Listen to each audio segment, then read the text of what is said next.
Our story tonight concerns Quanah, son of an Indian chief, and Cynthia Parker, a white woman taken captive in a Comanche raid. Quanah's story is inseparable from that of an old-fashioned gas jet, a very commonplace object.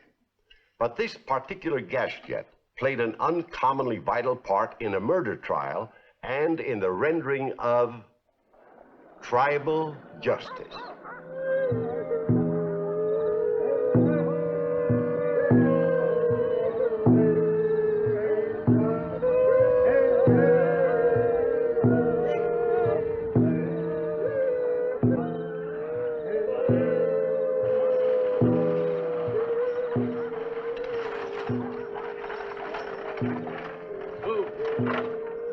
A white man comes. It is only Kiley, the Indian agent. And is he not a white man? I will persuade him to go, and without a gun.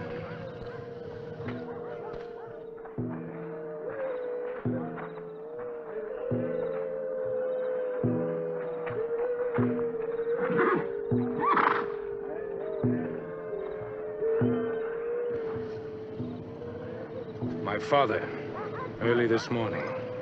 Why didn't you let me know, Quanah? Many things must be done when a chief dies. There was no time. To travel the few miles to my office? The others wouldn't let you, isn't that it? They felt the white men would not mourn the death of one more Indian. There have been too many killings on both sides, but at least the white men in Fort Worth want to be friends. I came with an invitation for you to go to their city. They want to talk. Talk? About what? About things that can bring good both to the Indian and to the white man. They send word that... My father would have words with you, Quanah Parker. It is better that you go now. It is a troubled night.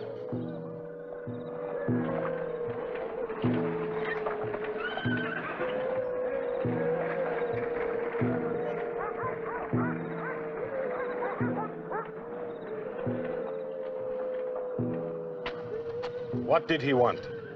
He wants us to go to the city of Fort Worth. There are those there who would make talk with us about important things. We shall not go to the camp of the enemy. But they only wish to talk of ways to bring good to our people. Were you not the son of a white woman, you would not believe their lies. I am also the son of Nokone. If you think you are chief, know this. Only a full-blooded Comanche will rule our tribe. You speak strongly, Yellow Bear. Would you have spoken thus if my father could hear your words? My brother is with his ancestors. It is now for me to decide. Decide what? That my son Lean Bear shall rule our tribe.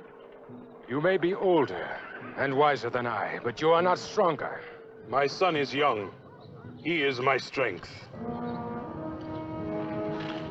Shall I prove the truth of my father's words?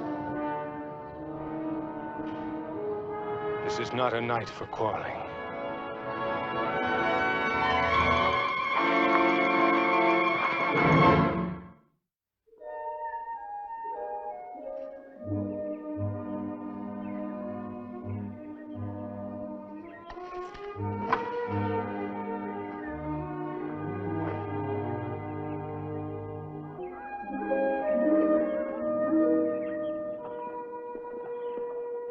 I'm sorry, Tunaisi.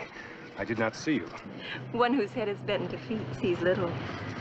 Yellow Bear holds his high as a peacock's, yet he cannot see that our lands will remain fallow and our people plagued with sickness, ignorance, if we refuse to deal with the white man.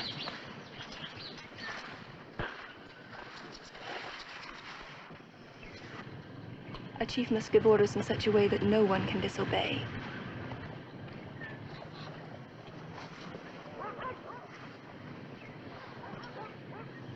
Thank you, Tunaisi. I needed your words.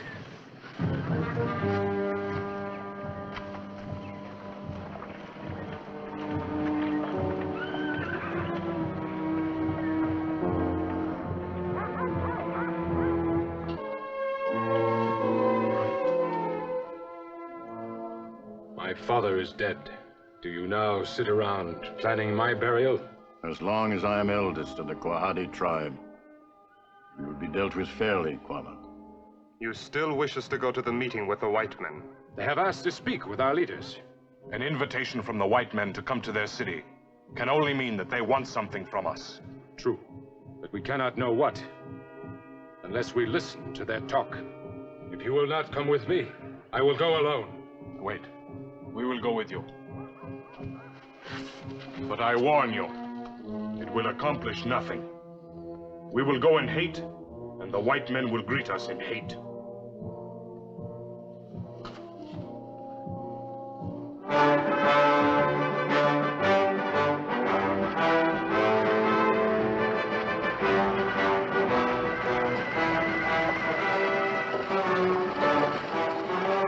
Welcome to Fort Worth. High off the horses, boys. We're sure glad to see you.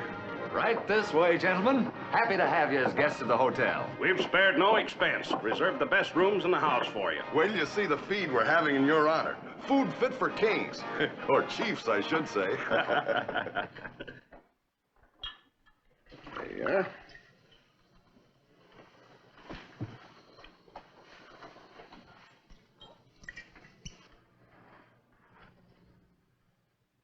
Let's face it, this land of yours isn't going to be worth anything to anybody, unless you put it to some use. Cattle need grass.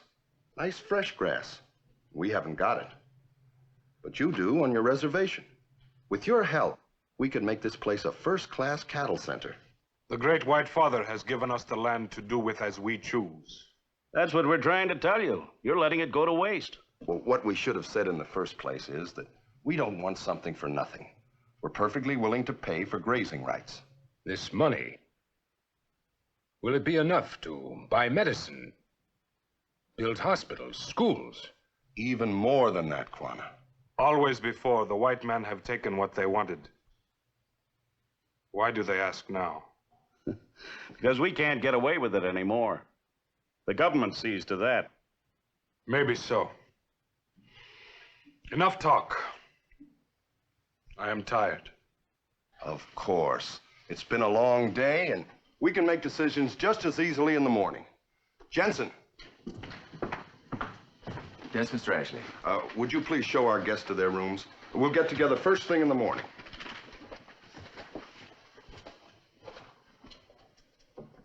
Sleep well, gentlemen. I'll wake you for breakfast. This way, please.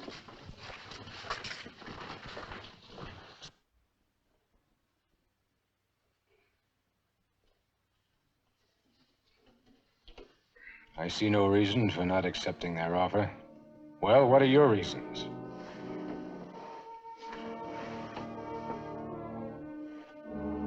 I know you are not asleep, Yellow Bear. Well, answer me.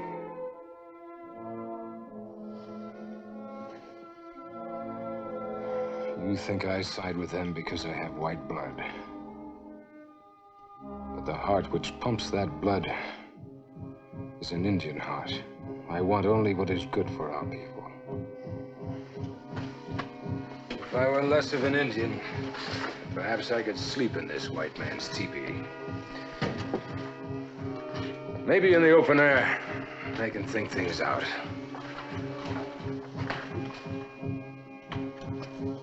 If it were not that I feared dividing the tribe into two camps, I would not plead with you. I would order.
Quanah, Mr. Yellow Bear.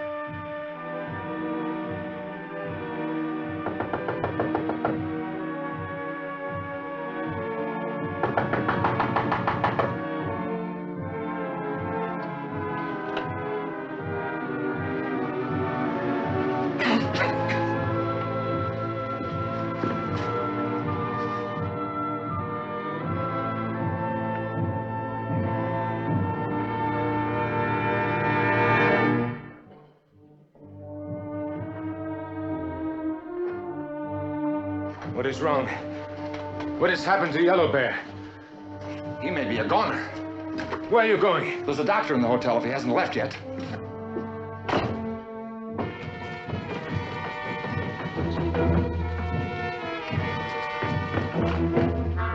Doctor, someone's sick inside. You're needed. You have a doctor of your own here in town. There isn't time. Oh, there certainly isn't. The stage is due any minute. But this is an emergency. There'll be an emergency if I'm not in San Francisco by the time my family arrives. I can't afford to miss connection. Doctor, a man's dying. Well, why didn't you say so in the first place? Hold the coach if you can. What room? 17.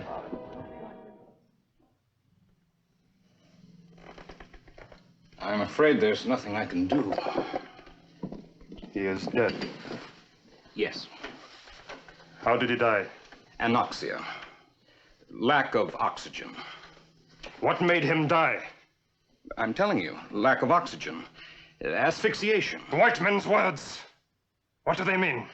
His lungs couldn't get enough air. He choked to death.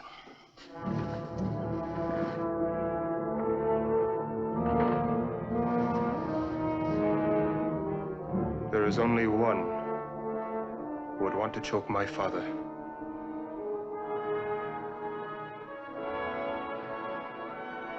The one who was with him through the night.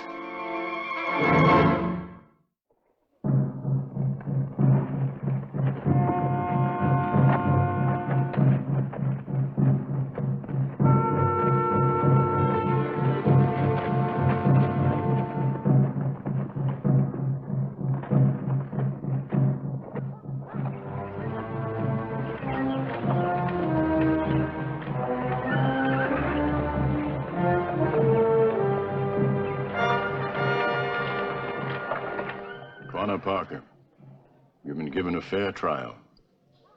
Now it becomes my duty to tell you that you will be executed by rifle fire 6 moons hence. Until such time, you are free to go. For our forefathers have taught us the meaning of the word honor.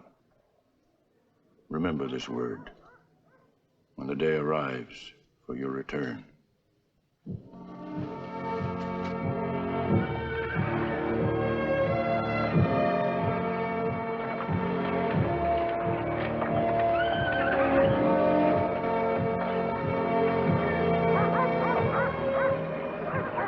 It is good of you to come to say goodbye to Nicey. Don't come back, Quanah. You have white blood in your veins. There's no need for you to abide by the red man's code. If I dishonor the red man, do I not also dishonor the white man? What will you do? Where will you go? To find out the truth about Yellow Bear's death.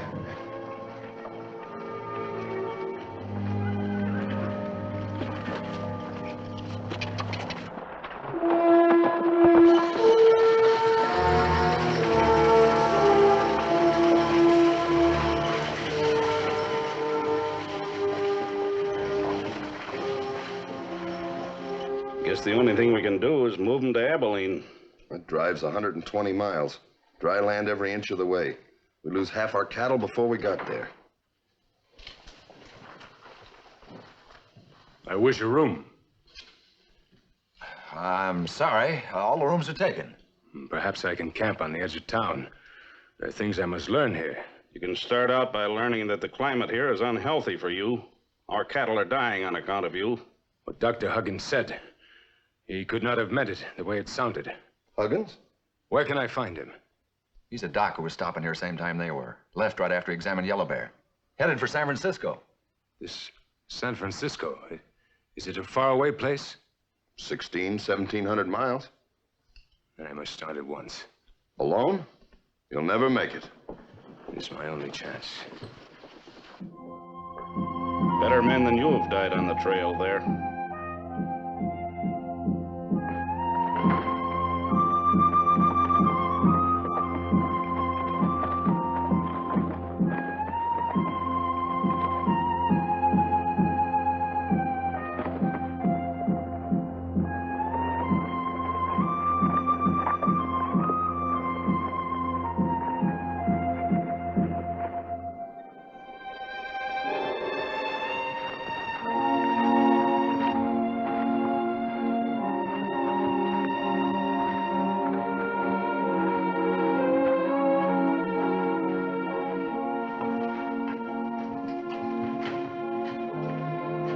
Dr. Huggins? Dr. Huggins?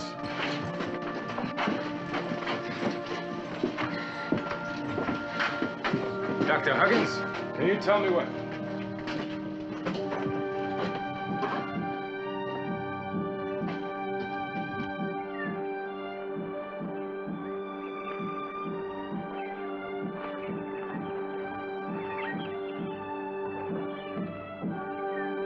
What do you want? I'm looking for a Dr. Huggins. Is he here? No. I was told this was his house. I asked many people where I might find him. Finally, one man said... This is his house, but he isn't here. He's dead. Dead? He never got to San Francisco. He was killed on the way here. Killed by Indians. Bobby! Bobby! What are you doing? He's an Indian. Now look, if your father had been thrown by a bronco, we couldn't go around destroying every horse in the country. But he came here looking for Pa. Well, then he obviously couldn't have been one of the band that attacked the stagecoach, or he would have known he was dead. I am sorry for your loss. It happened months ago. It's been more than 4 moons since I left Texas to find him. My horse died on the way. I barely survived myself. You walked all the way from Texas in search of my husband? I'm sorry it was all for nothing. But he's an Indian, Ma. I do not blame him for being bitter. I wanted to end all the senseless killing between white men and Indians. But now, it is hopeless. But perhaps I can help. Only the doctor could have helped me. But you look so tired and hungry. Won't you come in for a while? There's plenty of food. You are very kind. But I must go back. There's little time. There's always time for a little nourishment and rest. Come along.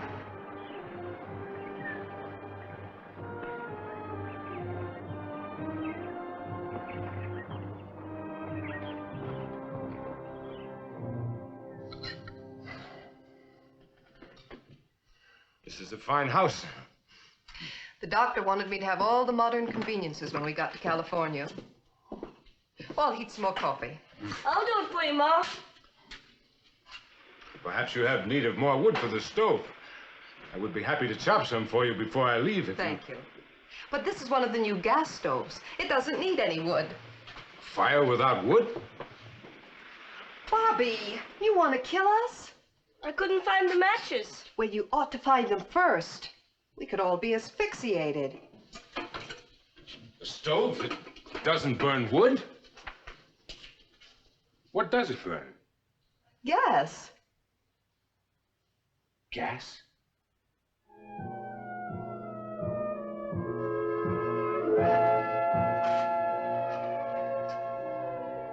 And it is the same as that which burns in this light?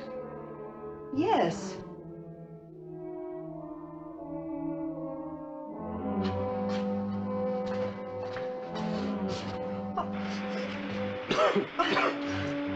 And it can kill? Of course it can. If it isn't lit, turn it on.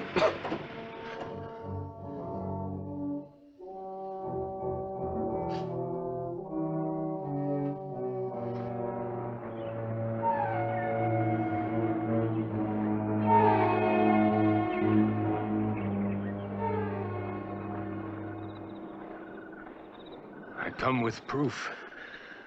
I did not kill Yellow Bear. Your trial has long since passed. It is the time of your execution. I have kept faith with my people. My people must keep faith with me. Your people. I am chief of the Quahadi. Not while I live. But you may appoint the men who must come with me to the white man's city. Why? The proof lies there. The proof that Yellow Bear died from gas. From bad air. From bad air? You have lost your reason. Or is it a white man's trick? It is the truth. In this city, all know of the danger of this bad air. The Indian agent could explain it. It is only a way to delay your punishment. We will not go with you. Prepare to meet death. I command you to learn the truth first. If the Indian agent can explain it, we will let him.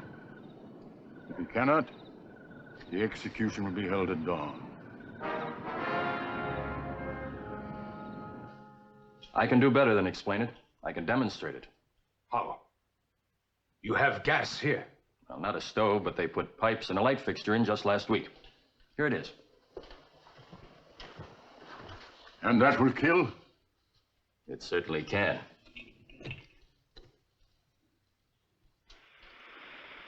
Take a whiff of it.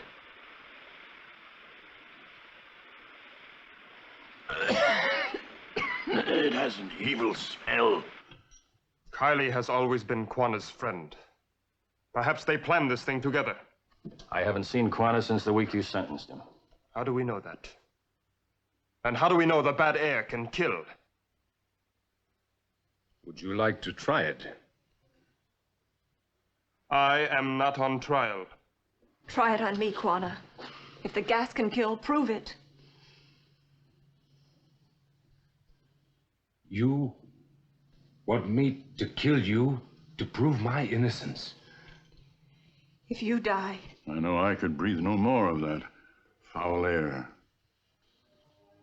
It shall take no further lives.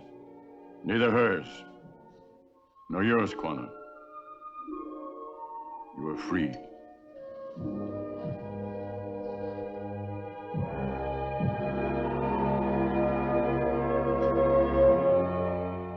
The Quahada Comanches had every reason to be grateful that Quana's life was spared. He leased the surplus pasture land to the cattlemen and developed into a shrewd businessman who fostered building and agriculture, education, and a public health program. And in gratitude for his friendship and services to them, the white men designated a town in Hardman County, right here on the map, as Quana, Texas.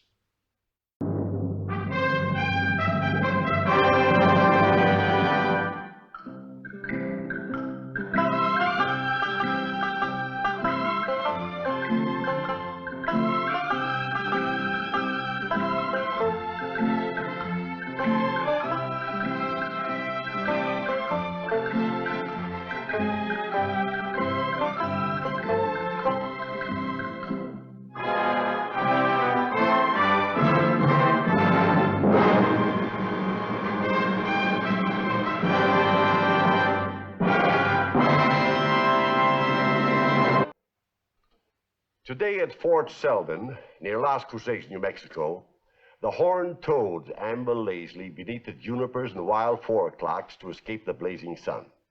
It is a peaceful place of quiet industry and comfortable homes. But in 1884, it was different. Fort Selden was the home of hard-riding and hard-fighting soldiers, building and maintaining a civilization on the desert frontier. Our story is about one of those brave soldiers, a story we call The Little Trooper.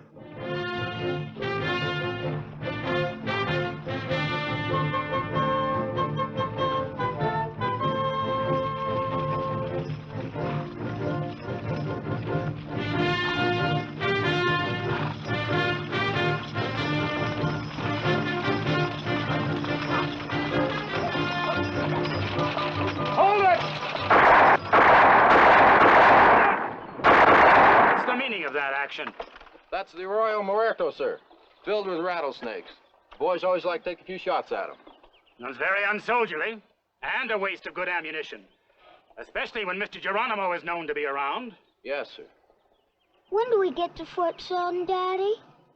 Fort Sultan's just a few miles ahead, sir. All right.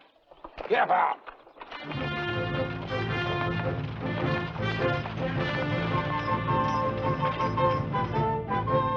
Now listen, men, and listen good. You'll be looking like troopers, or I'll know the reason why. The new commander's coming. He'll be seeing a company of first-class fighting men, or you'll be answering to me personally.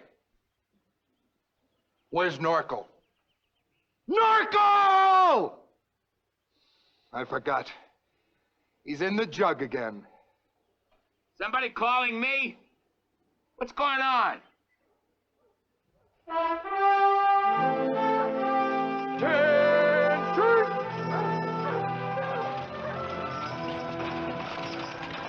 Lieutenant Forbes, we've been expecting you. Down we go.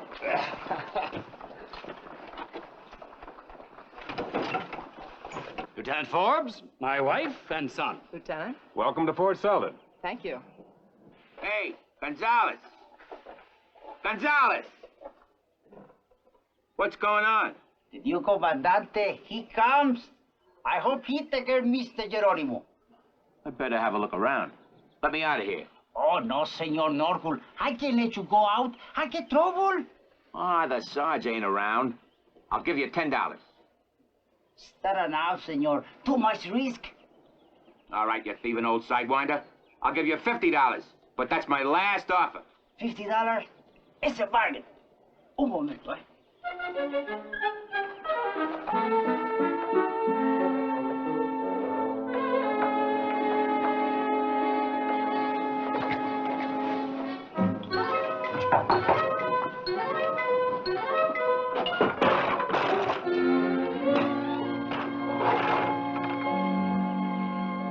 Hey, Senor Norcul, why you in Calaboose this time, eh?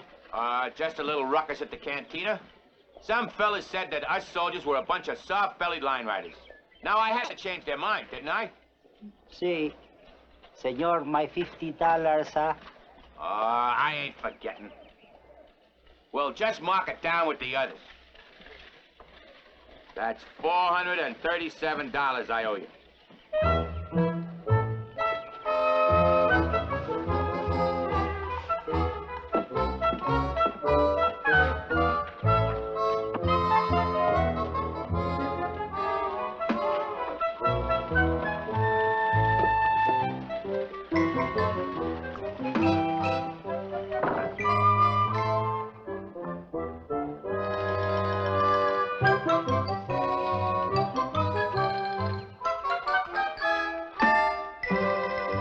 Gosh. Hi, boy. How you today? Fine. What you doing? That's a sitting and a spitting.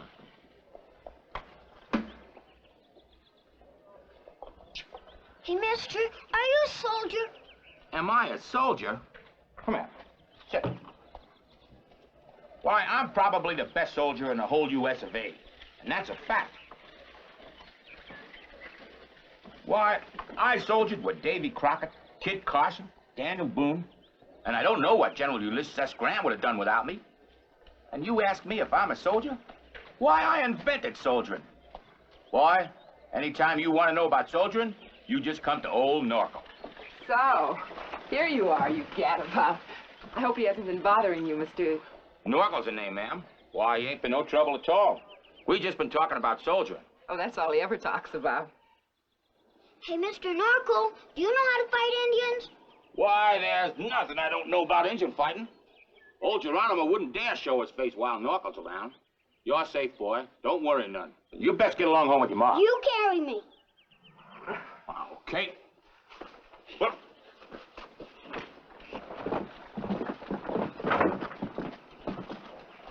He was with Trooper Norkel. Oh, thank you, Norkel. You're out of uniform, Norkel. Attend to it. Yes, sir. Goodbye, Mr. Norkel.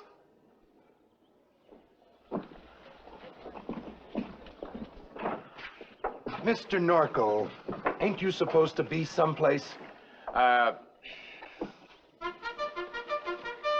There goes a real fighting soldier, Lieutenant. We just can't keep him out of jail. Or in it. Every good soldier knows how to handle horses, boy. Move over, you bobtail cayuse. I ain't got all day to dawdle around here. I gotta make roll call. Don't I, boy? Yes, sir. Sarge ain't gonna find any fault with me today. No, sir. Roll call.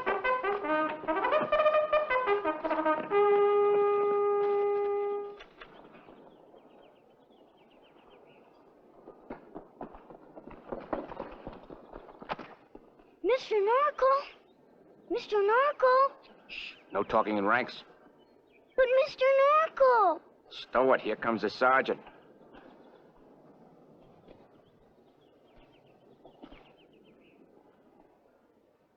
Narkle, what's the penalty for being out of uniform? 3 days in the guardhouse, sir. Glad you remember. And it'll be starting right now. Huh?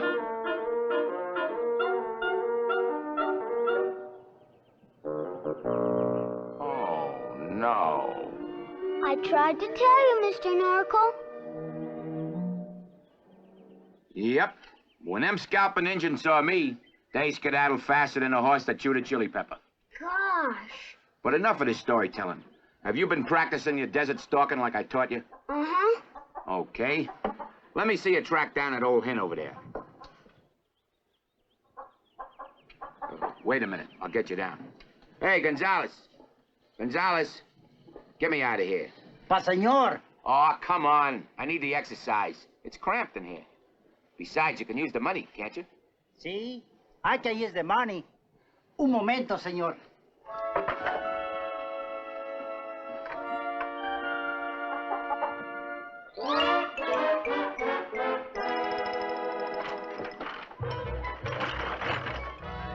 Senor, this time you pay Gonzalez cash, no? Cash?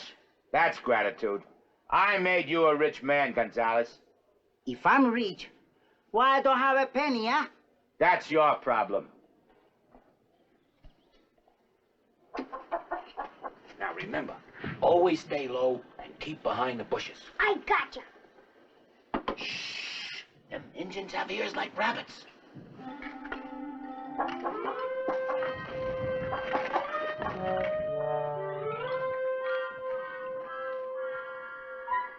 That's the way, trooper. Slow and easy like. Well, I've been wondering how you could get so dirty. Now, Doug, you better go right on home and clean up. Oh, he's getting cleaned up.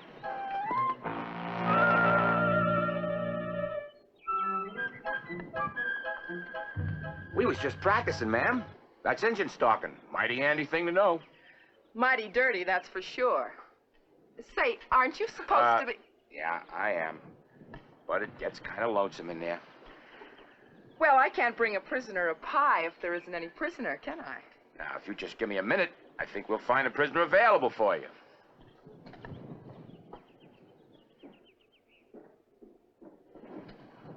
What were you saying, ma'am? But I should have been saying that this is the third time this month, Mr. Norkle, that you have been in jail. It is? It is. And that's not a very good example of soldiering for Douglas, you know. No, it ain't. And there ain't anything I wouldn't do for the little trooper. But somehow or other things happen, and here I am again. Things happen? Tell me, Mr. Norkle, just how did that burr get under the sergeant's saddle? Now, you don't think that I had anything to do with it now, do you?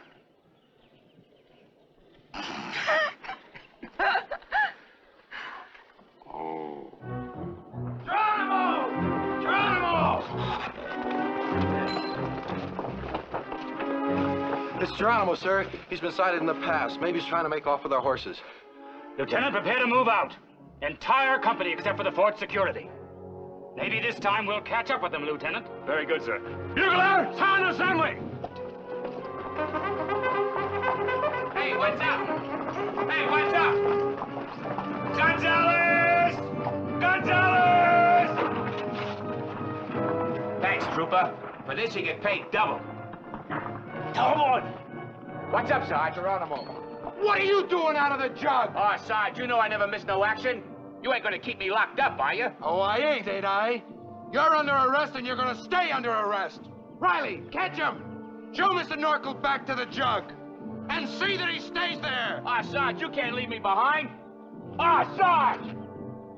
Geronimo has been sighted, and we are going after him. Now, you men assigned to fort duty, keep a sharp lookout. His scouts are everywhere. You are few and the dangers are many. Now, nobody is to leave this fort until we return, and that is a strict order. No heroics. Stay inside this fort. Lieutenant? All the twos! Forward! Ho!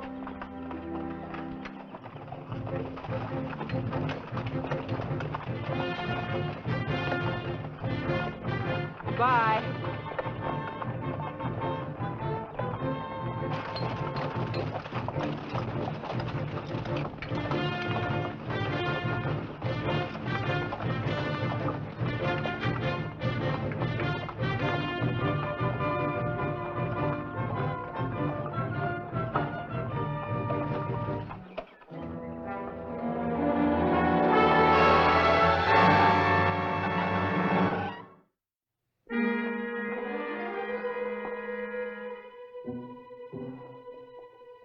Douglas? Douglas?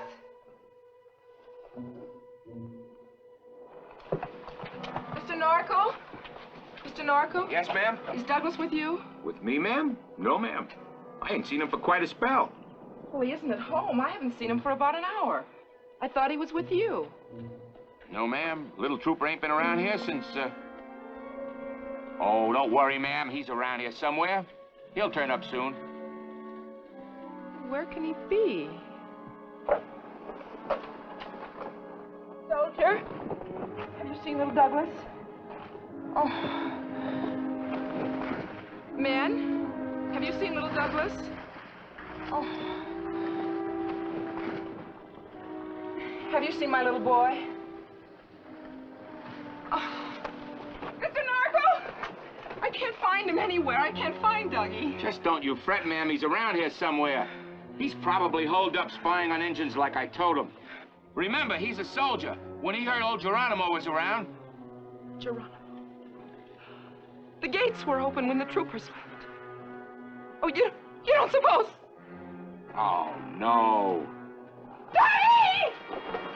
Dougie! Gonzalez! Gonzalez! Gonzalez! Gonzalez! Gonzalez! Hey, hold on there, man. Where do you think you're going? No, I have to get out. You can't go out there.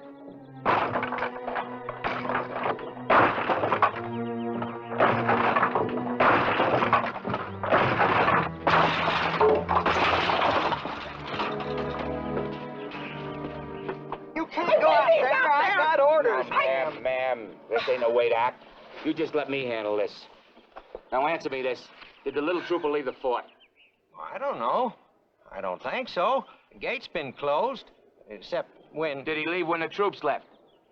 There ain't nobody gone through this here gate. That's orders. Now, you see, ma'am, Dougie's here someplace in the fort. He'll be home in a bit.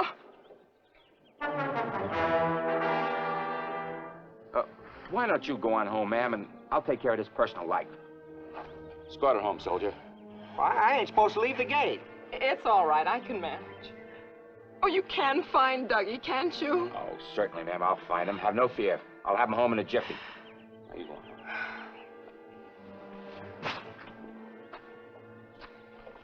You iron-headed idiot. You've been tromping all over the trooper's footprints. He went outside the fort. Now open up the gate and let me out. I can't, Norco. I got orders nobody's to leave this here fort. Orders? You're talking about orders that youngster's lost out there. He hasn't any water. Geronimo's running around with his red devils. The place is crawling with snakes, and you're talking about orders? Listen, you open this gate up or I'll skin you alive. And that's nothing compared to what the captain will do to you when he can't find his kid. Now open this door and let me out. All right. on.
Trooper! Dougie!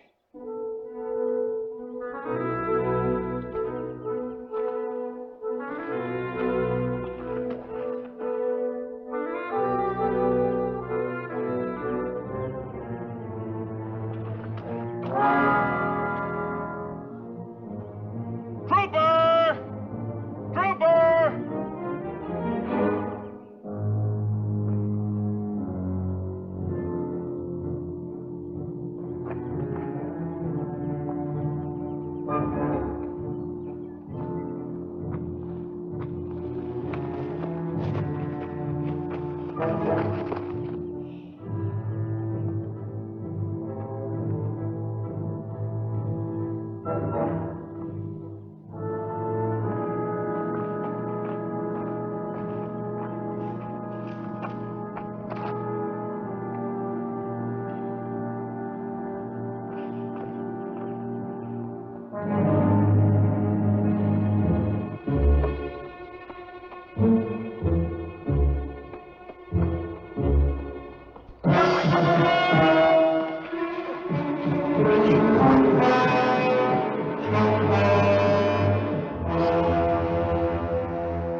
Looks like Mr. Geronimo slipped through our hands again today. Geronimo is a wily one, sir. He hits and runs, but we'll catch him one of these days. Well, after what we did to his braves today, I don't think he'll be around here for a while. Darling?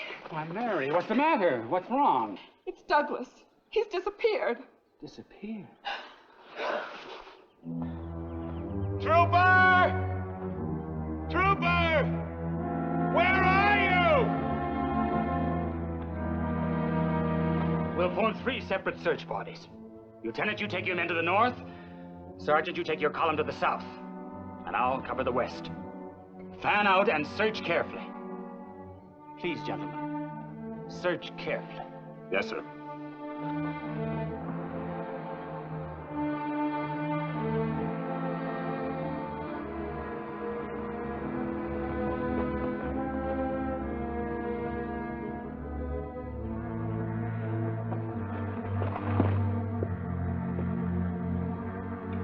Hi there. Hi.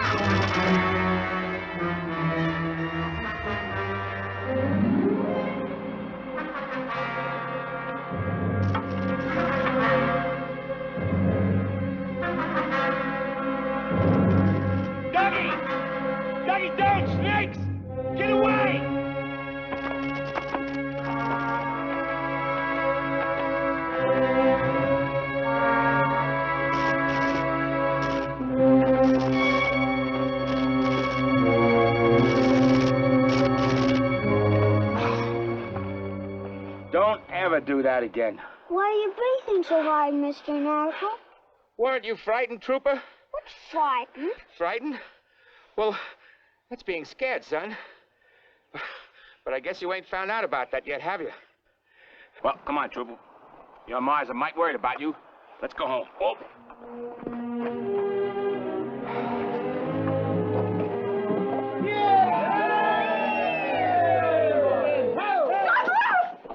Thank heaven you're safe. Are you all right? Sure, Ma. Oh, Mr. Norco, how can I ever thank you? Oh, it was nothing. I told you everything would be all right, ma'am. This boy's a real trooper. Just the same, I'll never be able to thank you enough. Come on, baby. Really, it was nothing. Well, you see, the jail door kind of fell off. So I thought, well, that's how it happened, sir. The jail door kind of fell off. Trooper Norkel, you are on report for breaking out of jail, destroying government property, disobeying your superior's orders, and leaving the fort without permission. Well, now, what have you got to say for yourself? Guilty, sir. I guess I'm a pretty poor example of a soldier for the young'un. Sergeant, what penalty do you recommend? Well, sir, the government property was only a couple of planks. I don't think that should count, sir. And as far as disobeying orders are concerned, they weren't your orders, sir. They were mine. I'm willing to overlook it if you don't mind, sir. About leaving the fort, sir, I didn't see him leave. I'm afraid, sir, the charges are useless. I think you're right, Sergeant. The charges are dismissed. Yes, sir, Sergeant Norkel. The charges are dismissed. Sergeant, sir? Sergeant. And Sergeant. Yes, sir. I want to thank you personally, as a father. Yes, shoulder. Hum! All right, don't dawdle. Put, hum! Snap it, snap it. Right shoulder, hum! Forward, hot! Hut, hut, reap, hawk, come right, hot! Hut, ho, company, ho! How did I do, Sergeant Narkle? Did I do all right? You did fine, trooper. Someday you're going to make a real soldier. A general, maybe. A real general. General Douglas A. MacArthur. Our little trooper did grow up to become one of the greatest military leaders of all time. A 5-star general of the Army, Douglas A. MacArthur.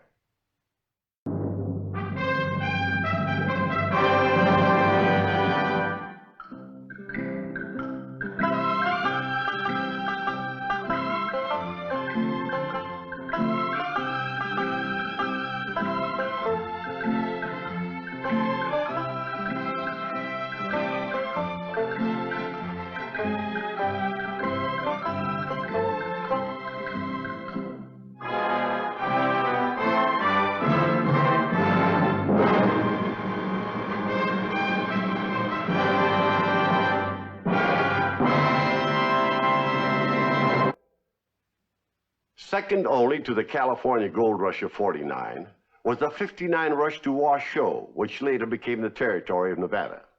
Claims were bitterly fought over on Sun Mountain's rocky slopes, in the bar rooms of mushrooming Virginia City, and the kangaroo courts, which awarded vast tracts to some and cut off others, such as Joe Plato, with as little as 10 feet of nothing.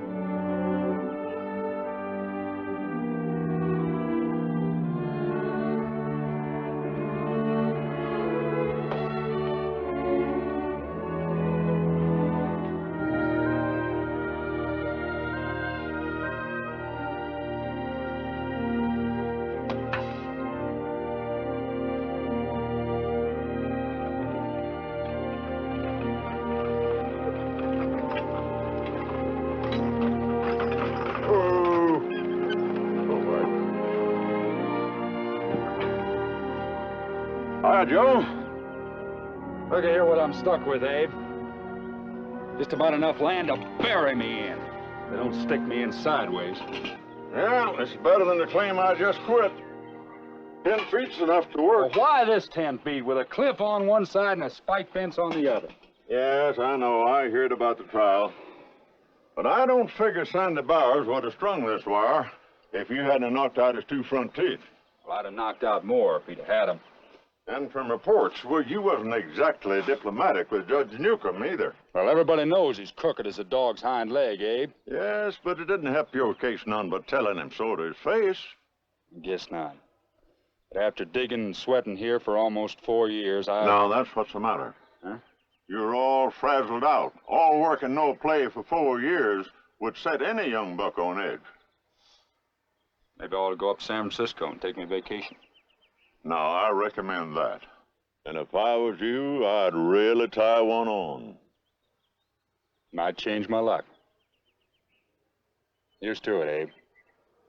While weeping under the willow with golden hair, my little one's quietly sleeping. Fair, fair, and golden hair, sang a lone mother while weeping. Fair, fair, and golden hair, under the willow she's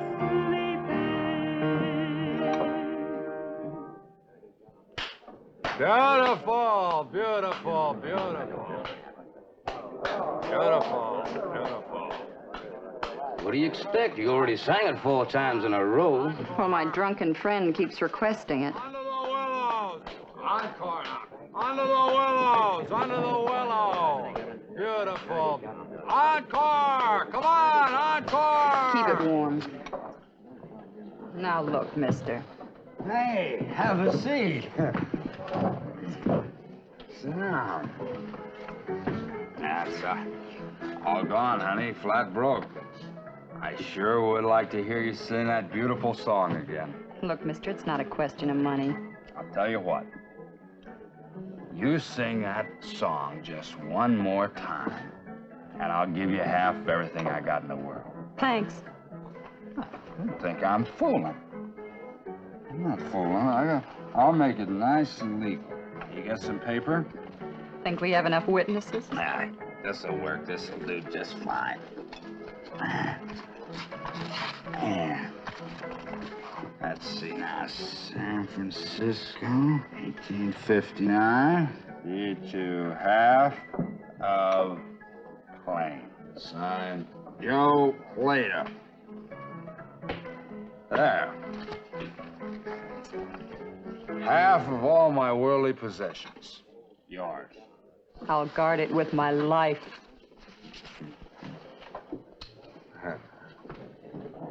Hey, don't you forget you're under the bargain now. Once more.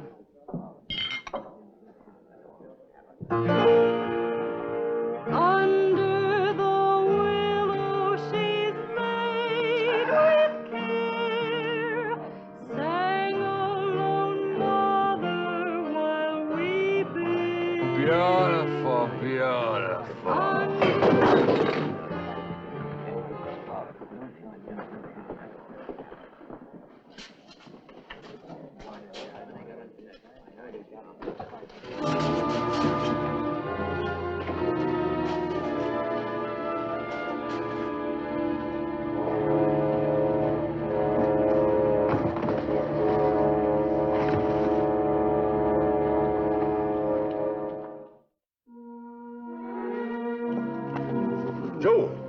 Joe, Plato, wake up. What? I've been looking everywhere for you, boy. They've discovered pay dirt all along the upper ridge of Sun Mountain. Tons of the stuff. Pay dirt? Yeah. Sandy Bowers' ore's been assayed at more than $3,000 a ton, and the engineers say the veins got to extend into your claim. Them 10 feet of yours could be worth millions. Millions, huh? Well, that's good, because I need another drink. Oh, Joe.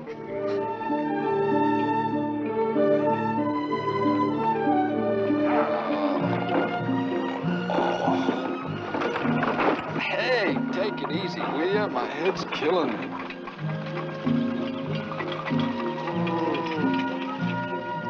Oh.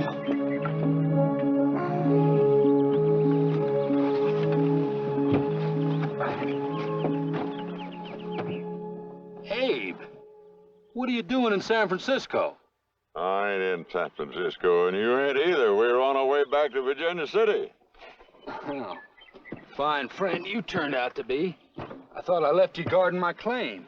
I left Paiute Pete guarding the claim, and if I wasn't a friend of yours, I wouldn't have come all the way from Washoe to California to find you. Took me more than a week. Why, darn you had to turn San Francisco upside down before I spied you in that gutter. Look, I may have spent all my money, but I never wound up decorating a gutter. Well, you wasn't exactly decorating it, but you sure there. All right, all right. Well, look, anyway, what was so all-fired important you had to drive this wreck hundreds of miles to find me, anyway? You don't remember a thing, do you? About what? Sun Mountain, boy, Sun Mountain. They struck it rich and right in spitting distance of your claim. Rich? Whereabouts? Well, Sandy Bowers, practically all of Henry Comstock's Dickens, O'Reilly's claim, McLaughlin. Well, why didn't you tell me about this before? That 10 feet of mine could be worth millions, Abe. Move over.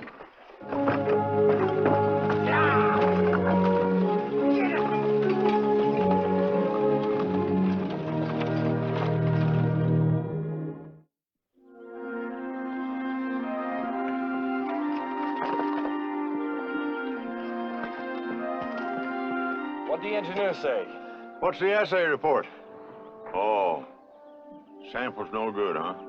Not the surface stuff. From the assay reports on the other claims, he practically guarantees that there's rich ore right here. But he says the vein slants down under here. So you'll need a shaft. Well, what am I going to do? Hang out over the cliff on a skyhook while I drive it in? Well, how about that side? You can get an easement from Sandy Bowers. No, he swore he'd never give me an inch of right away. I thought you two were friends. Not since Joe done some dental work on him. There's only one answer. A single vertical shaft. If we can squeeze it into these 10 feet. You think we can? Well, now, just about. But, Joe, when you start to sink a shaft straight down, it's going to take an awful lot of timber. Well, lumber's selling about $60 a thousand. You got any money, Abe? Spent my last dime on these supplies. You, Pete? You're welcome to what I've got. Afraid it wouldn't help us much. Now, here.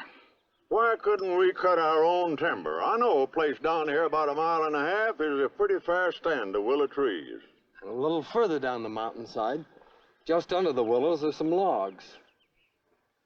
Under the willows?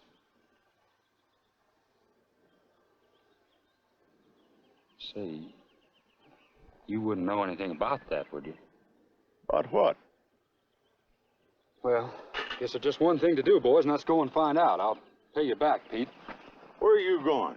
Back to the Golden Peacock. Golden Peacock? In San Francisco. You are crazy. I sure hope so. Come on, boy.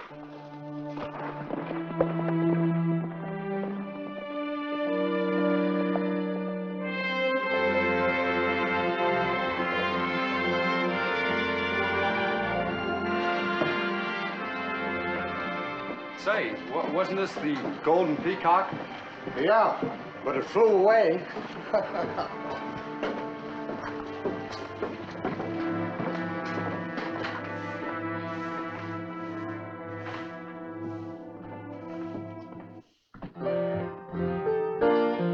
Oh, kiss me quick and go, my honey.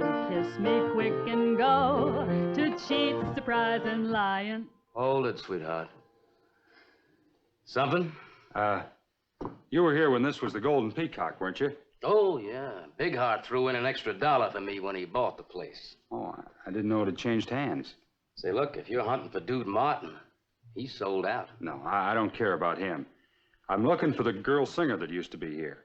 I think her first name might be Kathy. Yeah, and her last name might be McGillicuddy. Only it isn't. It's Mo Queen. You're wasting your time, Lochinvar. She ain't here. Well, have you got any idea where she might be? Well, she took off for Virginia City. Some sucker gave her a part interest in a gold mine out there. Hey, you're... The sucker.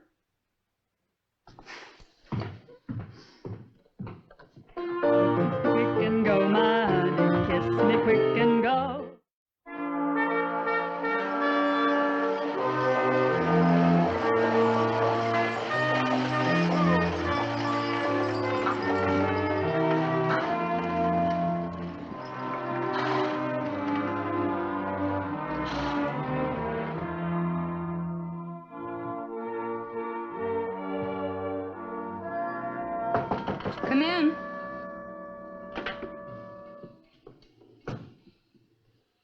Welcome to Virginia City. It's all right. I'll leave the door open. I wouldn't want anybody to get any wrong ideas about a nice girl like you. I'm surprised you remembered me at all, considering. My condition? I know. That's why I came to see you, to apologize. You didn't do anything to apologize for. In fact, I thought you were very nice. Well, I must have liked you, too, to do what I did. I don't remember exactly what happened. You see, I'm just not used to drinking. You did pretty well for a beginner. Yeah, I guess I was just blowing off steam after working my claim for almost 4 years without a day off. You've worked 4 years on your claim? The one you gave me half of for a song? That's right. I still haven't taken anything out of it except eating money. If I keep working at it, though, maybe I can... But that doesn't seem very fair. You doing all the work and me getting half. Well, now, maybe we could make it fair. I'm perfectly willing to... Pardon me. The door was open. I didn't know you had a visitor. See you later, Barker. Any time at all, Mr. Martin. Mr. Plato came to apologize. He thought that maybe that night... That's right. Apologize? How did he know you were here? I just happened to read it in the society column of the Enterprise. Oh, yes, the Enterprise. They sell it in San Francisco, too. Personally, I like its headlines better than its society news. And I quote, "New silver and gold discoveries made in Washoe. Virginia City headquarters for new millionaires. Rich strikes made on Sun Mountain." Not on my claim. Oh, there will be when it's properly developed. I've just been out scouting the area. Our property looks very promising. Your property? Miss Mulqueen's. I'm her business advisor.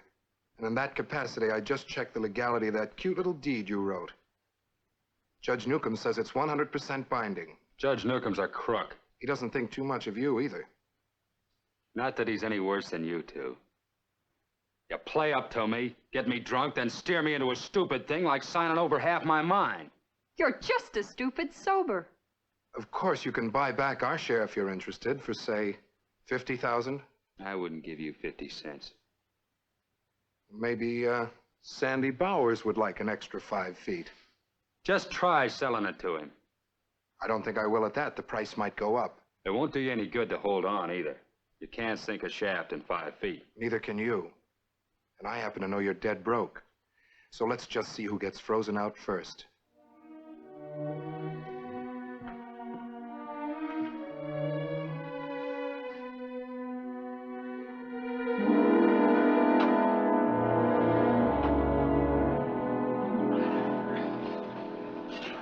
You look doggone sweaty for a man that's being froze out. We can haul enough of this out of here before they know what we're up to. Maybe Joe can get the $50,000 to pay him off. I don't care if this mine yields $50 million. I'm not paying any blackmail. You better start to cool down now, boy. That little lady's got you dead to rights. Don't feel bad, Joe. You're not the first man to get bamboozled by a saloon tootsie. She's no saloon tootsie. I don't even think she'd try to... Well, what I mean is, I wouldn't even mind giving her half of what we take out of here. But that dude, Martin...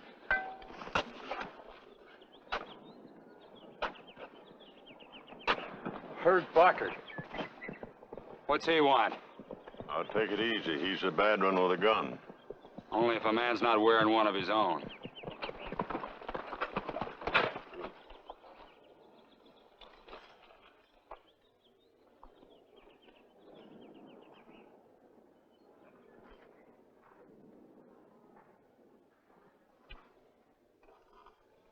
Being real naughty, boys. Working a claim that don't belong to you. Who says it doesn't? Friend of mine. Named Dude Martin? Maybe. You working for him now? Me? No, I'm here on official business. A special officer of the district court. You, an officer? Maybe this will convince you. What is it? Restraining order. Signed by another one of my friends. Judge Newcomb. Yeah. You'd better do what he says. It's time we got some law and order in this here town.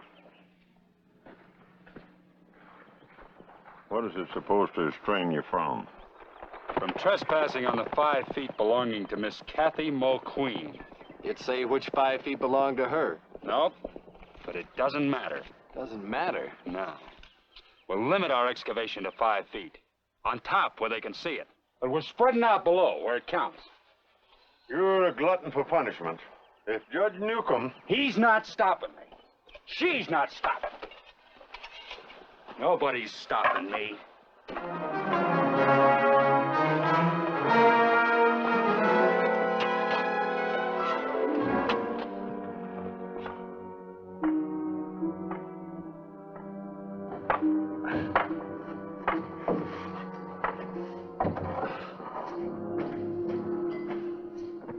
You all right, Pete? You need any help?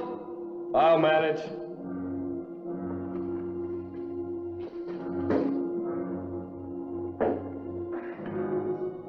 Once more. All right. Quitting time. Quitting time, Pete. All right.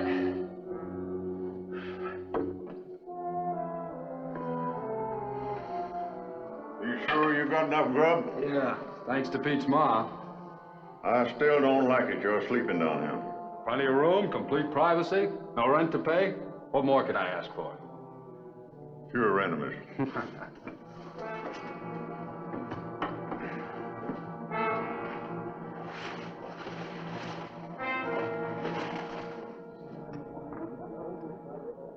Kathy. You've been avoiding me. Avoiding you? I've been busy looking out for your interests. My interests are changing, dude. I'm a singer, not a conniver. Well, if this letter is what I think it is, you'll be the richest singer in the whole West. What is it? Dividends on a pretty big investment I made in your behalf. That doesn't tell me any more than you've been telling me all along. This is a 100% guarantee from old Judge Newcomb that if anything should happen to Plato, the whole claim will be legally yours. If anything should happen to him. Well, we wouldn't want it tied up in red tape for years, just in case something did. Something like what? How would I know? Mining's a hazardous profession. I hope you're not thinking of making it any more hazardous. I really have left you alone too long, haven't I? You must have spent your time reading those dime thrillers. But don't worry. If anything should happen to Plato, it will be his own fault.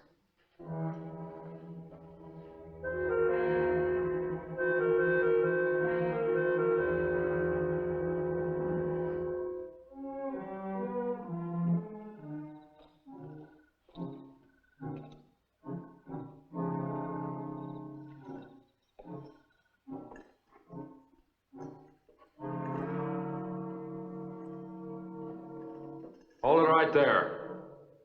I wouldn't turn around. Just crawl right back up that ladder before I shoot you in the back like you've shot others.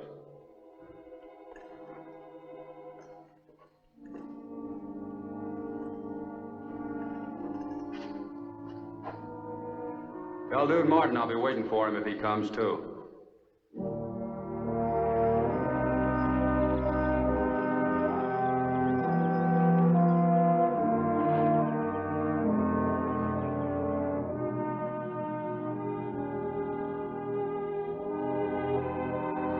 It isn't even all the way daylight yet. Give him more time, there's no telling what he might pull. All we know is what that gunslinger friend of yours told us. He knows what he saw. 5 feet of shaft on top, another 5 feet down below. You're 5 feet. I want you to see it with your own eyes. Maybe you'll stop worrying about him. I haven't been... I know what's going on in your mind. You'll see you need somebody like me to look out for you.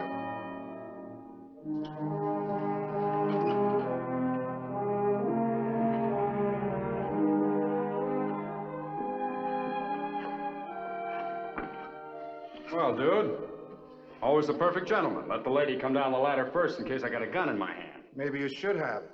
I got your message. Barker's a better messenger than I thought. He didn't deliver yours. If he had, it would have been in the line of duty, enforcing the court order he gave you. Well, you see? You are using the whole whip. Well, of course I am. I always intended giving you your share. I still do. There can't be anything to give unless I got some room to work. Don't let him get around you, Kathy. He never had any idea of giving you a cent. You're a liar as well as a coward. Now get out of here and go back to Virginia City and your thieving friends. We'll see who's a coward.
We'll get into a doctor.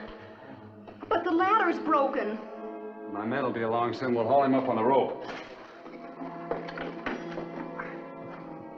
All he thought about was himself. But you could have gotten killed. What made you? I don't know.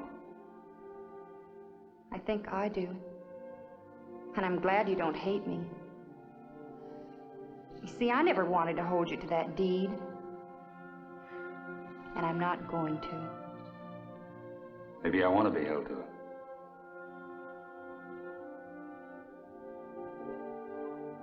Pete's on the way back to town with him. Want me to try to haul you two up now? Never mind about hauling us up. Just lower a preacher.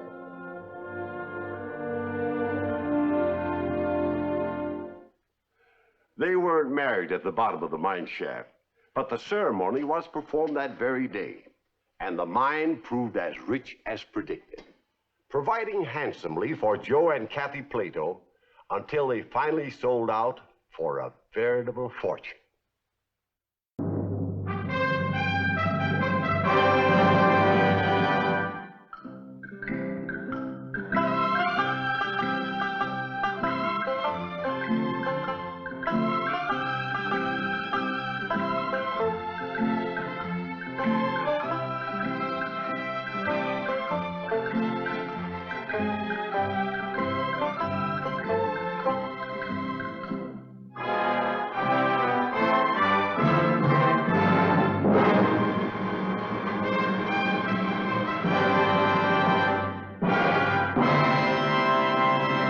One of the long line outfits that was once the only link between the valley and the outside world. The story is called The Big Team Rolled. This is how Death Valley looked in 1885 to Dana Emerson, a wealthy young college fellow from the East, who has come out there to prove his worth to the girl he loves, Melinda Blackmere, daughter of the manager of the most remote industrial plant in America, the Harmony Borax Works. And a few miles below it, a solitary oasis known as the Greenland Ranch, where the manager and his daughter live. Vamos!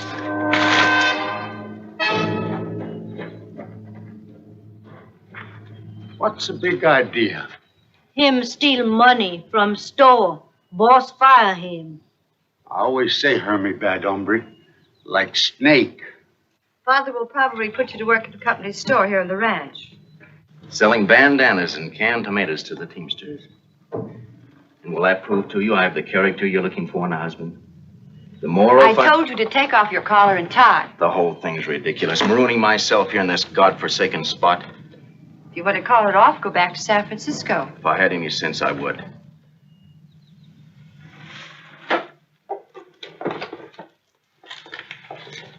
I'm sorry, Melinda. I didn't mean to sound stuffy. Of course I'll stick. I'd go through Hades itself to win you. Hi, boss. Joey.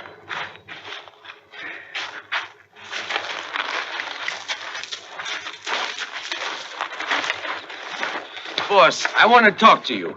I got nothing more to say to you, Hermie. You're fired, and that's that. Keep me on, boss. The company does not employ thieves, Hermosa. You're leaving the valley on the next train as a passenger.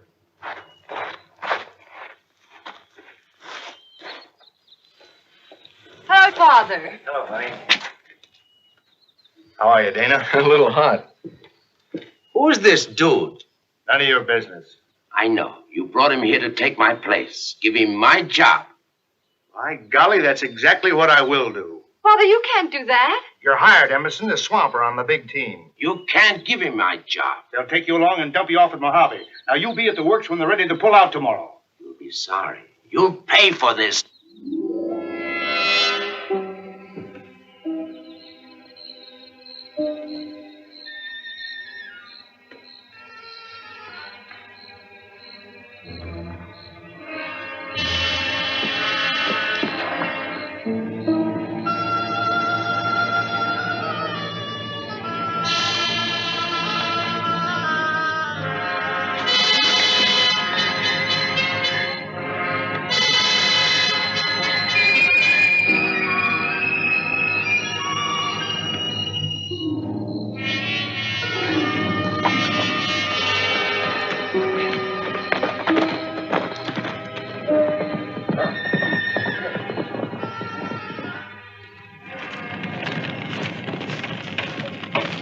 person?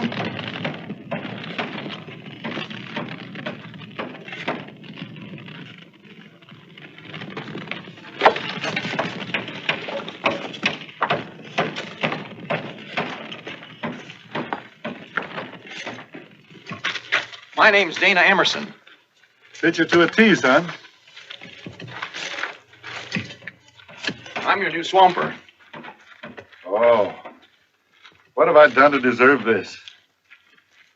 A lily of the field. Where are you from, son? Boston. Well, you'll find that the going can be mighty rough. Biggest wagons in the world, these. And that's where you sit up there. It'll be your job to handle the brakes on the downgrade. Keep the wagons from running away and killing the whole outfit.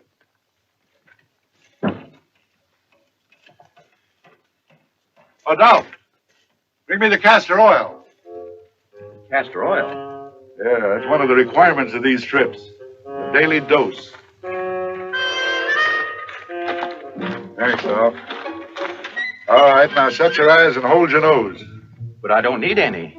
You heard me.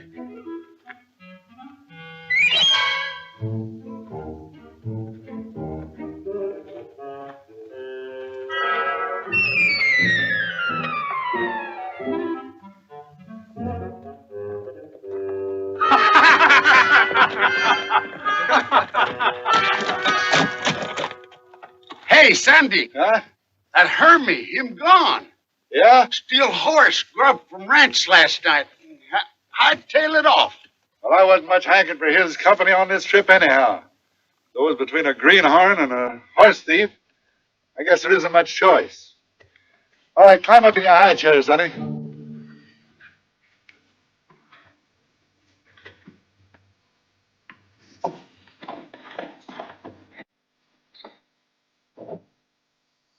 All right, take a good look at those men, Sonny. They're the last humans you'll lay eyes on, except yours truly, until we get to Mojave. That's 10 days from now. All right, let your brake off. All right, get up, you jughead. Come on, you numbskull. Get up high, get up. High, get up. And so the big team rolled out into the burning desert, dragging 63,000 pounds of borax, along with 1,200 gallons of precious water for man and beast. Well, you wanted to know what stuff he was made of. I hadn't counted on anything quite so rugged, though. It'll make a man of him or else. Yes, or else.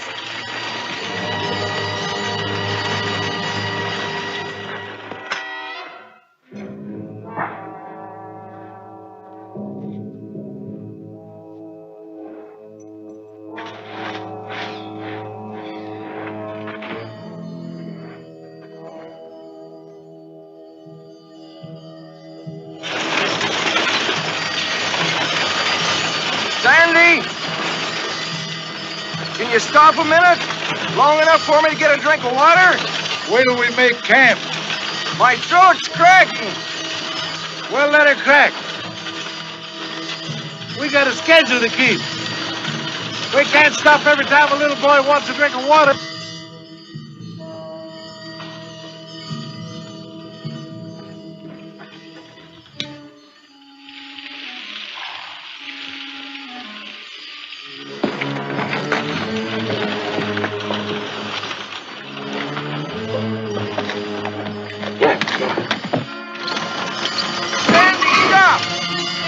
I dropped the dipper. Oh,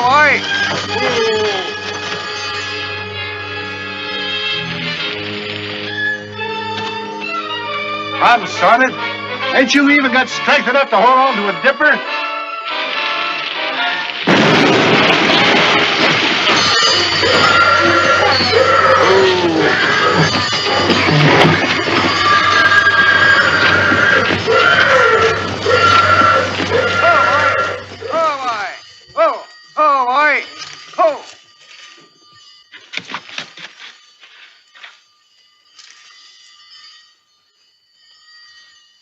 Thanks, son. For what? For dropping that dipper. But who would want to blow up the wagons or us? I'm not sure, but I've got my suspicions. You mean it?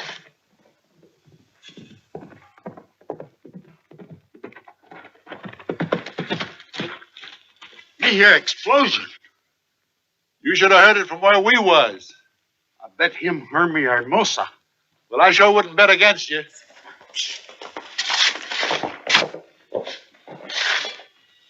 Once again, the big team rolled on its way to Mojave, with Sandy keeping a sharp eye on the road ahead for any other surprises Hermie might have planned. But for the next 2 days, everything rode smoothly. A wet camp tonight, Lone Willow Hotel, a home away from home, and rooms with running water. Running water? Yeah. Company laid a pipeline and brought water down a couple of miles from a spring up there in the mountains. And this is where we fill up for our next dry spell. After 4 days of dishing it out by the bucket, it'll be a treat. Let me at it. Save some for the other jackasses. Hey, the tank's empty. Oh, maybe it sprung a leak somewhere in the pipeline. Let's have a look.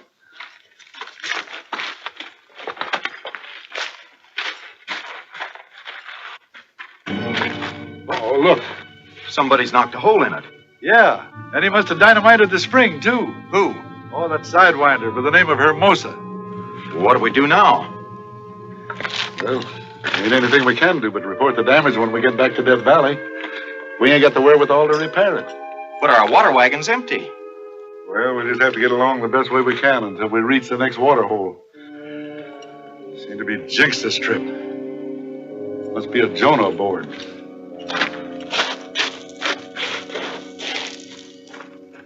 Me trailed him through the canyon, over the hill. Pretty soon I hear big explosion. Make big hole in the ground. Almost kill all team. Yes. You sure him, homie? Who else? Him only one have grudge for big team, but me get him, you see. What are you two talking about? George? Is something wrong, Susie? He said something about the big team. Tell me. George go hunting. For what? Maybe deer, maybe mountain sheep, maybe man.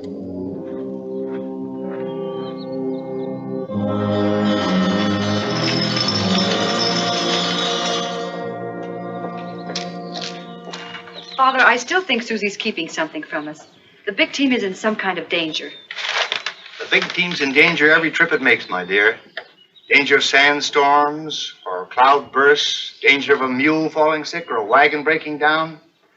Whatever it is, I trust Sandy. He's the best teamster on the desert. Oh, Sandy can take care of himself. You're really in love with that young swamper. If anything ever happened to him, I'd never forgive myself. Well, don't worry, dear. By now, according to schedule, they're in Mojave.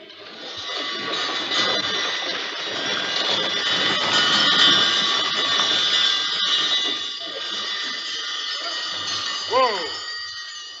Whoa!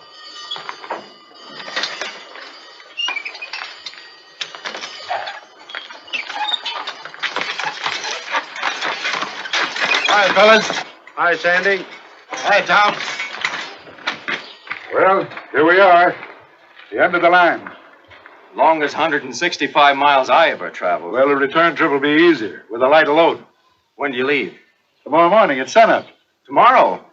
Hey, look, Mojave ain't no resort, you know. It's just a railroad side. Of course, I just sort of expected to be a longer layover here. Yeah, well, there will be for you. You see, I ain't taking you back to the valley, Sonny. You're in no shape. Well, I'm all right. Oh, no. You get on over to the paymaster and get your pay. You got $25 coming. Now use it toward a ticket home. You mean I'm fired, is that right? This ain't no job for a tenderfoot. Now, wait a minute. Look, I can get myself a real swamper here in Mojave. Easy. You've got a swamper already. See you at sunup. Oh, I'm sorry about the sunburn.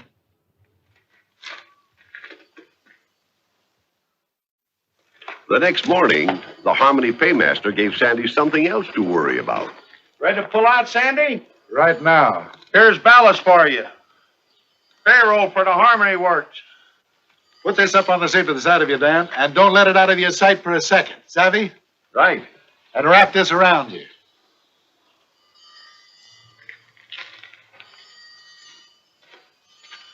Well, see you next trip. You will if you don't eat yourself to death in the meantime.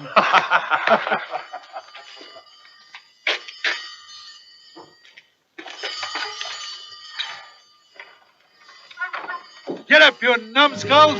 Hey! Loaded with supplies for the ranch, together with hay and grain, which would be dropped off at the different campsites to feed the mules on the next trip with borax, the big team headed back for Death Valley. Once again, it was long days of blistering sun and burning sand, while Hermie followed cautiously. But the hunter was also the hunted, for faithful Panamint George had taken up Hermie's trail.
One of the lead mules cast a shoe. I'm going up to fix it.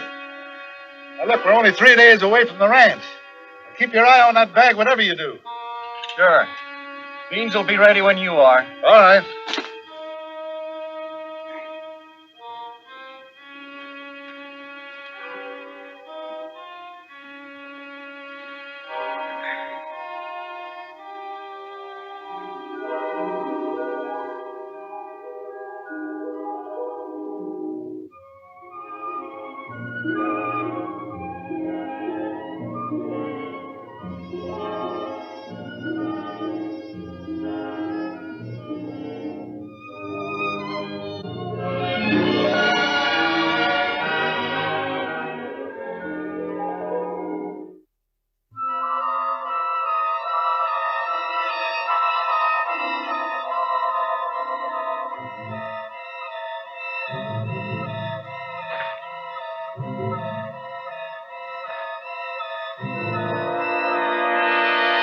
Hey, Sam! Here he is, Sam!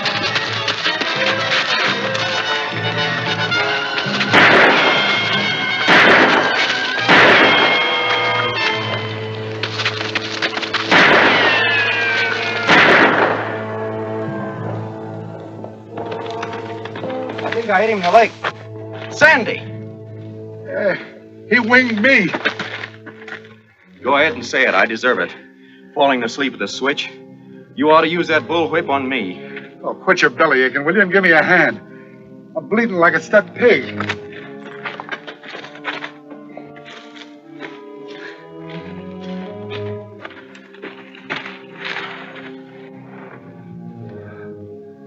Oh, I think that bullet's still in there. We're going to have to leave it until we get back to the ranch. We're going on? Sure. We can't turn back now. We're past the halfway mark. But you can't drive. No, it's all up to you now, son. You're going to have to take the big team in. All by yourself.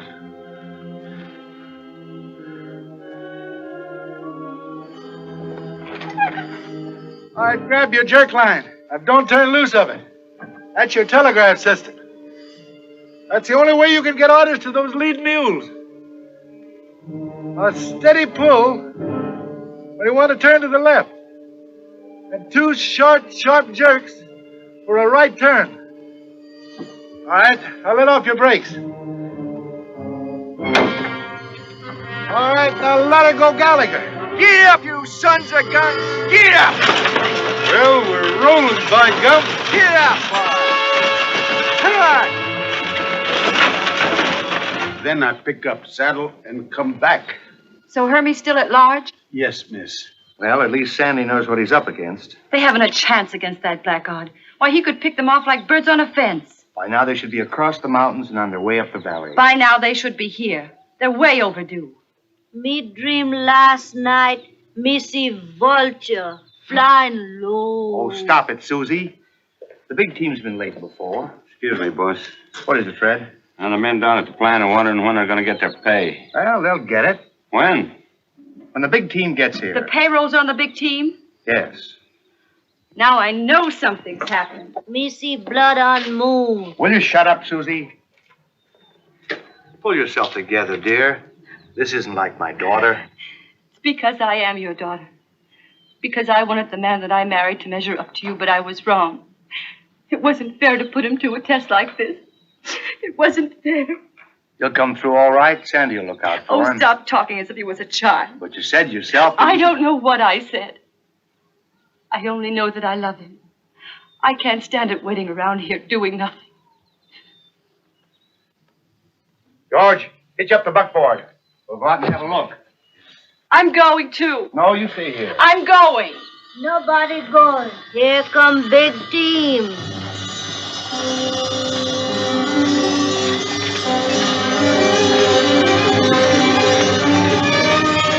I told you Sandy'd make it. He's the best doggone teamster. That's not Sandy on the wheeler. Oh, Dana. Oh, boy.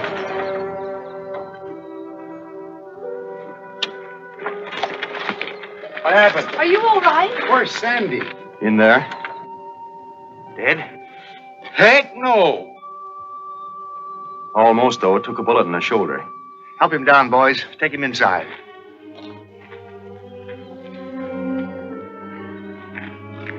Who did it, Hermie? Yeah. Robbed us of the payroll. It was my fault. I fell asleep. When did it happen? 3 days out.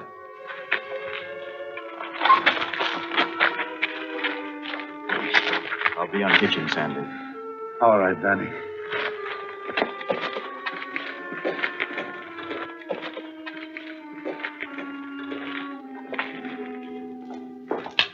You've done enough, Dana. Lost the payroll. Sandy's life, perhaps, and... Well, the least I can do is find Hermie and get that payroll back. You'll never find him. Panamint George has offered to go along. He's got a score to settle, too. We'll form a posse. Dana, please. For my sake.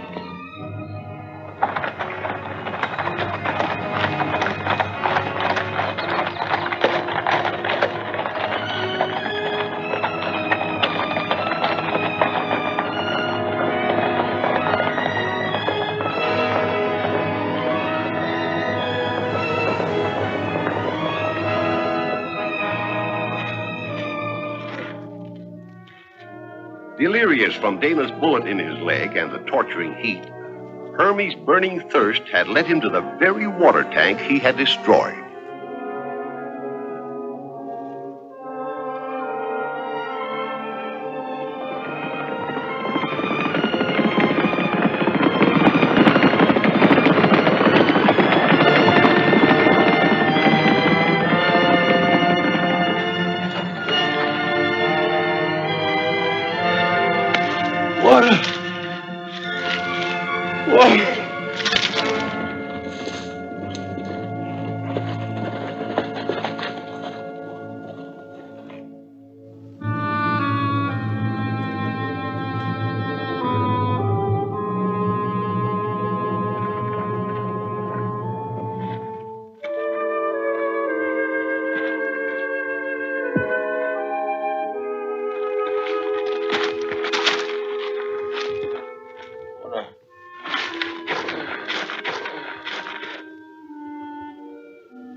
Water.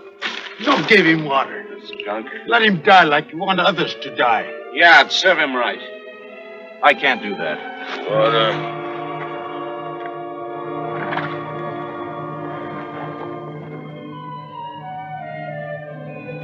John, Melinda, they're coming back.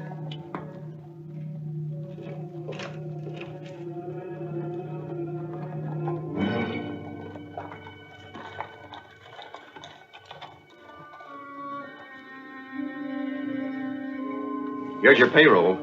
Good. Is he dead or alive? Alive. If we'd had our way, he wouldn't be. We say let him die. I didn't have the heart. I guess I'm still just a tenderfoot. Tenderfoot?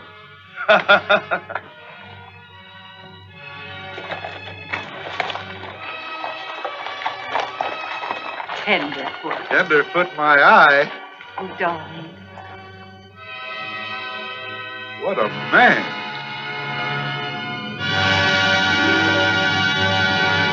You've seen here a living demonstration of one of the most spectacular methods of transportation ever devised by the fertile mind of man.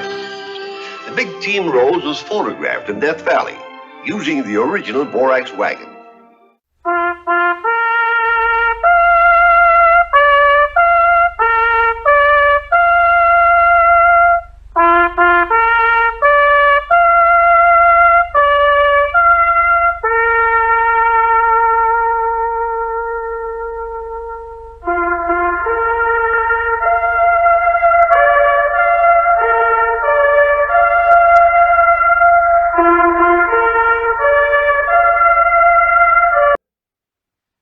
In 1890, a gold strike exploded the silence of California's dry desert canyons.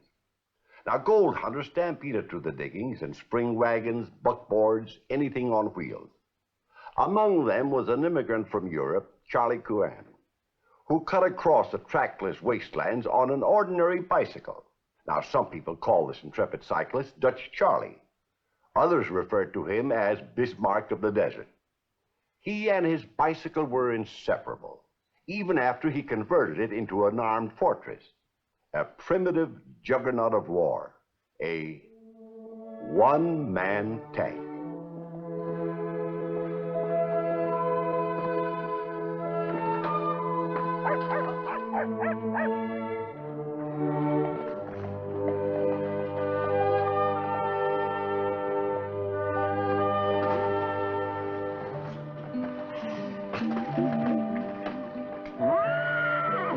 Be careful, Johanna.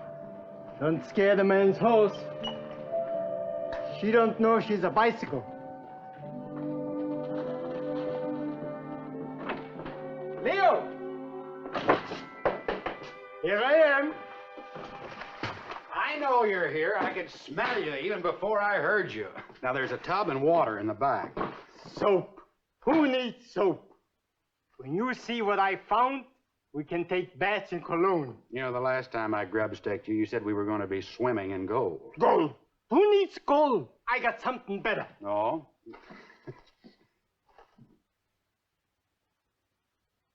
This is better than gold? Well, it's just as good. It'll make you and me a bundle. But rock salt. Charlie, I have got 5 sacks full of better and purer salt than that right here. Sure, you got it. But from where? From a wholesaler who charges you big profits. I found a whole mine of this stuff. The wholesaler will buy it from us, and we make the profits. Oh, don't be a hard-headed Dutchman. Look, finding a salt mine's one thing, running it's another. First, you got to dig the salt out. Then you got to find a market for it. Then you got to find a way to get it to the market. Stop mixing me up with all your goddess. I got salt, a whole dry lake of it, ready to dig up. How come you stopped chasing after gold? You can get rich quicker digging it up. Salt in the hand is worth more than dreams in your head. You ought to see that dry lake. Miles and miles of salt. I dug up some already, and I built a house and a supply shack on it. Leo, we're gonna get rich. I don't know, Charlie. Now, you're into me for quite a lot of supplies already. Now, not that I'm complaining, but I'd just rather see you settle down to a regular business like this. You know, towns around here are growing. Me, a storekeeper? Well, why not? I could help you get started. Now, take Randsburg, for instance. It's booming. You're not talking to Dutch Charlie Coan when you talk about inside work. I had enough of that in the old country. Fixing bicycles, smelling oil, getting dirt in my lungs. All right. Now, I will grub-stake you one more time. Flour, tools, some dynamite. And a horse and wagon.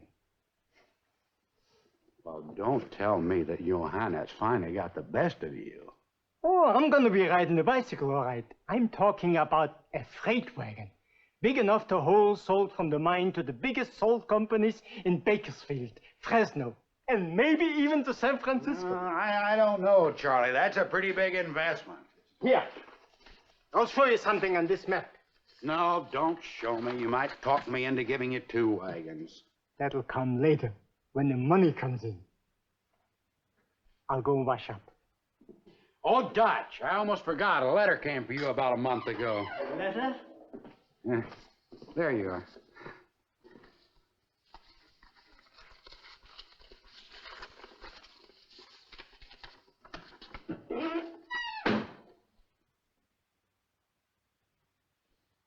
Bad news, Dutch? For years, I was trying to find gold to send for my wife and children to come to America, to this place. Now, if I was covered with gold, she'll never be with me. She's dead. Dutch, I didn't even know you were married.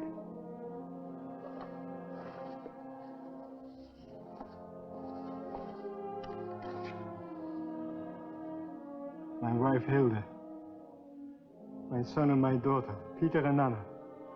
They was that high when I left the old country.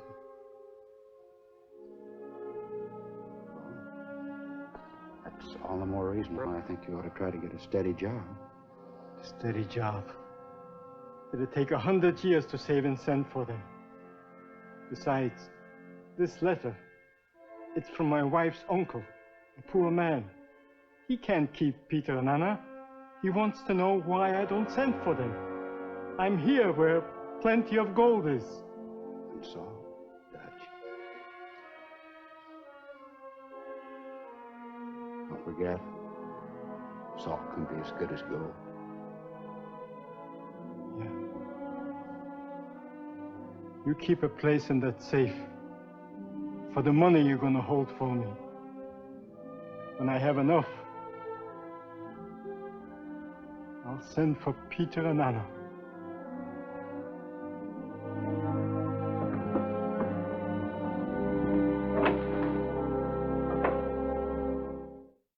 That's about it. Well, Leo, every time I sell a load of salt, I'll send you the money. You don't have to. Make an accounting next time you come in for supplies. Goodbye, partner. Good luck.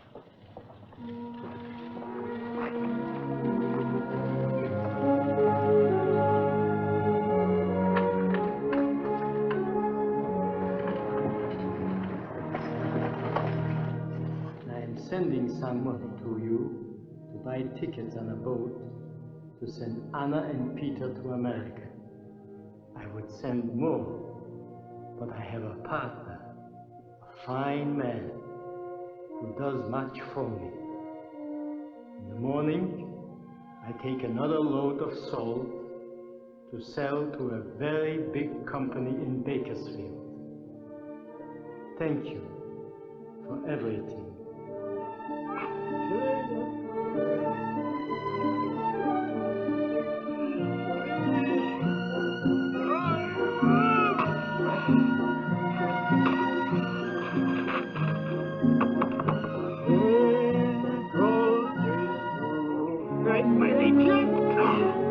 Tell me about again.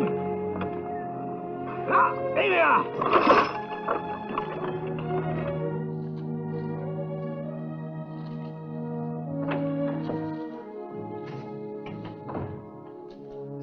Get the purchase records you asked for, Mr. Shannon. Dutch Charlie sold us 3 loads of salt so far.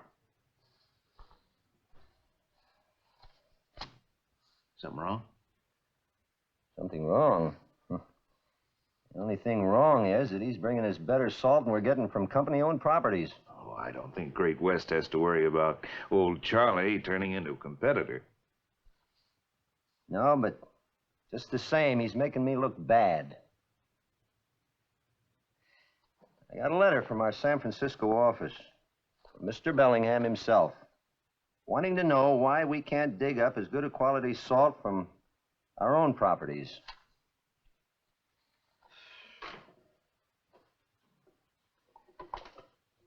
Wherever you see a pin is where we're operating. And an old desert rat finds top-grade salt right under our noses. Last time he was in, he said he found a dry salt lake. Big enough for him to work 100 years. A dry lake? Yeah, that ought to be worth checking on. Knowing Dutch Charlie as I do, he probably just stumbled across it and started digging up salt without bothering to file a legal claim. You can bank on that. But what I want to know is where it is. If I could make a deal to take it over, Mr. Bellingham would be mighty pleased.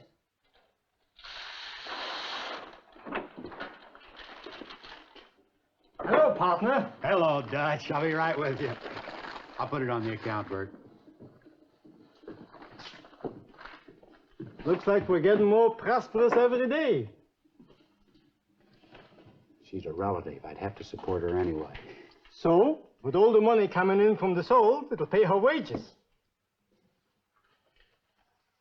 Here's your half, Leo.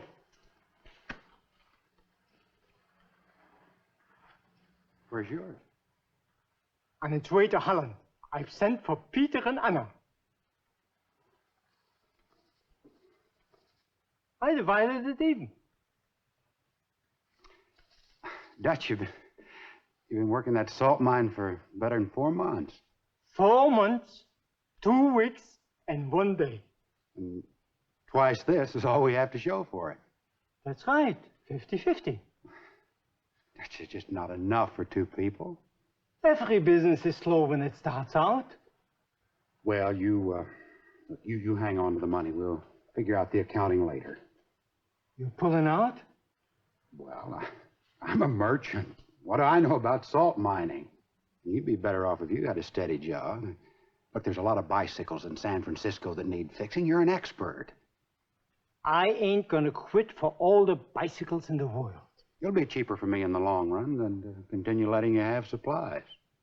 Now, this is your share for the salt, whether you want it or not. Dutch! I never could say no to you. Why should I start now? Especially since you're a family man. What do you need? You had me scared for a while. I don't know anybody else who would crop stake me. Now, I want to make one thing clear. I'm going to give you credit for 3 months and then make it or break it, not 1 day more. Oh, by that time I'll be a cash customer. I hope so. I hope you're getting a good price for that salt. Oh, pretty good. Last time when I was in Bakersfield, Mike Shannon promised to be better if I bring him bigger loads. You mean Mike Shannon, that sharpshooter? Now, why do you say that? He's a nice fellow. He asked me up to his house and we had dinner together. Dutch, Mike Shannon wouldn't give his own grandmother dinner unless he wanted to get something out of her. Do I look like his grandmother? Now, what would he want from me? I don't know. But he's always shooting angles. Mike, have you filed a claim on that dry lake? Claim? I've been working that land for years. Besides, I didn't think you have to file on salt. Maybe you don't. I'll check into it. Look, you come back later and I'll fix you up with the supplies. Yeah, sure. You betcha.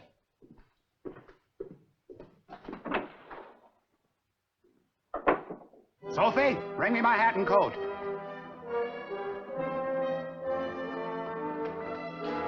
Keep your eye on the store. I'm going to run down to the land office.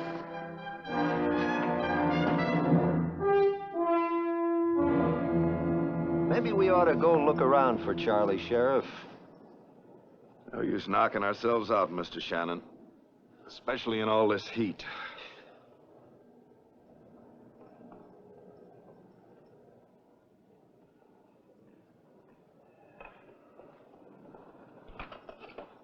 Well, company. This is a big surprise. Come inside. Out of the sun, I'll fix you a little lunch. This isn't a social call, Charlie. Serve him. I don't understand. What does this mean? This means you're being evicted. This property you've been working doesn't belong to you. Well, that's a mistake. That's my house. I built it myself. And that's my mine. I work it now for a long time. I sell the soul to Mr. Shannon. Yes, well, you'd never have sold it to me if I knew it was coming off of this property. Our company filed on it a long time ago. So, if you'll just get your things together and clear out, huh? You clear out! This is my land. Nobody's gonna take it away from me. I shoot first. Hold on now. This is the law you're talking to. In 1 minute, if you're not off this land, my gun will be talking to you. Charlie, I'm coming back here with a posse. And we'll get you off of this land if we have to drag you off feet first. I kill anybody who's gonna take this land away from me. This is for Peter and Anna. Come on.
I give you fair warning. Get off my property. It's Dutch Charlie. He's fixed himself a fort on wheels. Darn fool. All he's fixed is a rolling coffin if he doesn't listen to reason. Maybe you don't understand my English so good. Clear out, or I start shooting. Now, see here, Charlie. Come on out of there. If you don't, we'll blast you out. I warned you. With talking, I'm finished.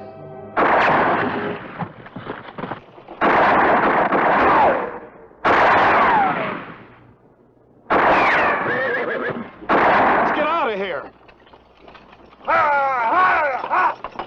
You come back, I shoot straighter.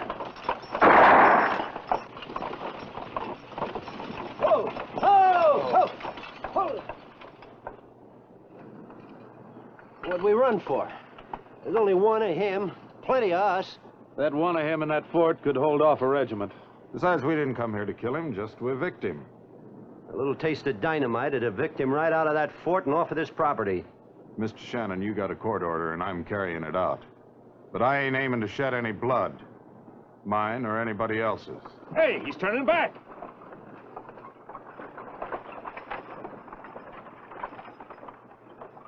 Well, as long as he knows we're here, he'll stay inside there, and that's just where I want him. Well, sooner or later, he'll run out of ammunition or water. He'll have to come out. Okay, rest yourselves and your horses. And the more water I drink, the more parched I feel. Yeah, it's hotter than blazes now. Come nightfall, we'll be chilled to the marrow. I'll be hanged if I'll broil and freeze for that old desert rat. Now, here, Sheriff. We're all getting petrified sitting around here like bumps on a log. I'll warrant Dutch is even more petrified.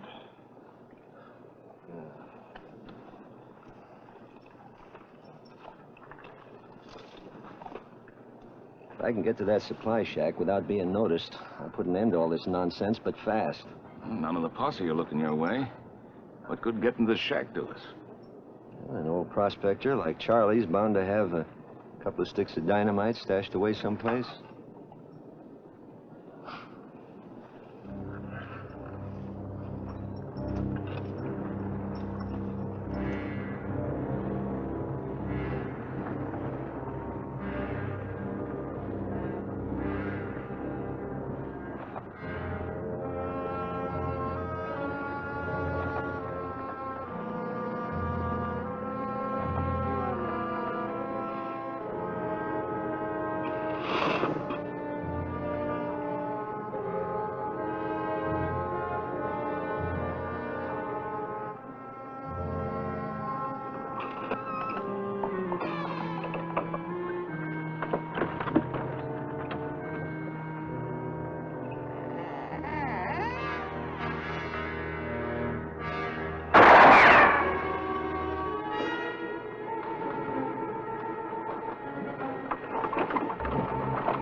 move, Charlie. It's after Mr. Shannon.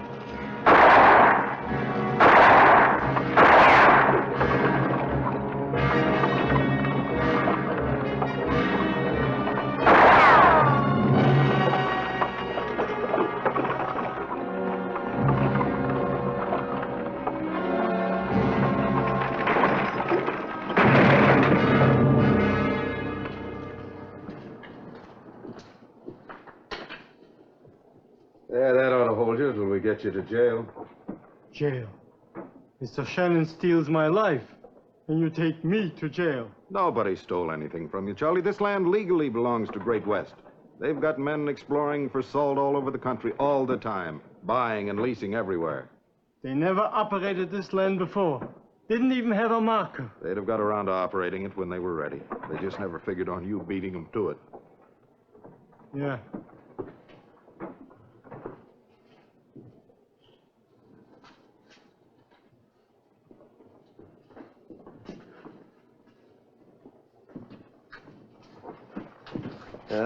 Don't you worry, Charlie. I'll have your stuff hauled to wherever you want it. Mr. Shannon says I shouldn't worry. With my own hands, I built every piece of it. The furniture, the house, a place for my son and daughter. Oh, cut it out, Charlie. Let's go. I wish you luck, Mr. Shannon. Charlie! Well, looks like Mr. Bellingham and me missed the best part of this chivalry. Mr. Bellingham, What's going on here, Shannon? This squatter tried to steal our property. Well, now, steal's a hard word, Shannon. Oh?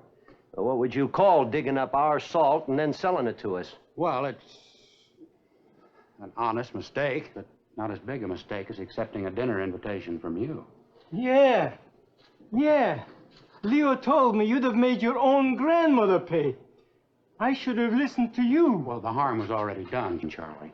You see, after you left, I checked with the land office, and I found out this place already belonged to Great West. So I went to San Francisco to explain things to Mr. Bellingham.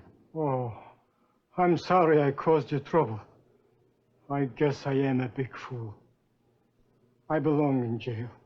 Mr. Cohen, Great West doesn't approve of Shannon's high-handed action. We're not going to press any charges. What's the difference? I got nothing left anyhow. Well, you hard-headed, good-for-nothing Dutchman, you got plenty left. You got 2 good arms, you got a strong back, you've got this whole wide world to work in and live, and you got 2 beautiful kids who'll be here any day now. But I have nothing to give them. Not even a roof over their heads. You can supply that. The Great West Salt Company has some land near Cane Springs, which we're never going to work. It isn't worth much. But I'm certain I can get the company to turn it over to you to compensate for this house you built. It's not a bad parcel of land, Charlie. With the water from Cane Springs, you could farm it. And as for that roof over your head, the company can't build you a house, but nobody can stop me from personally advancing you some cash of my own. And whatever supplies you need, your credit's still good at my store. Yeah. You betcha. Fine. Where are you going? Johanna, my bicycle. She's busted up. I gotta put her together again. Thank you, gentlemen. Thank you. That hard-headed Dutchman. There's no stopping him.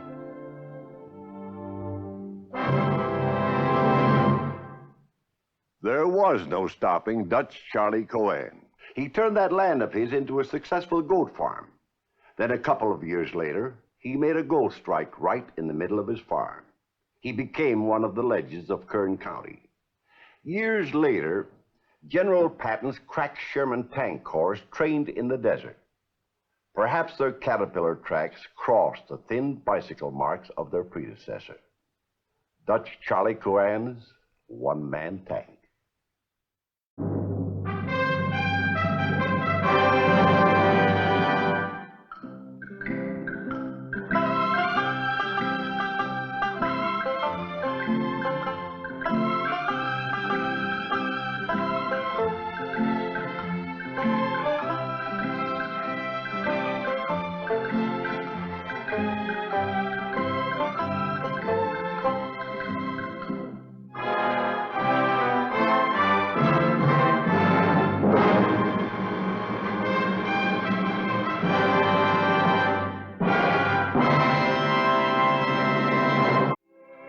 Tonight, I'm going to tell you one of the most incredible tales ever to come out of the Old West.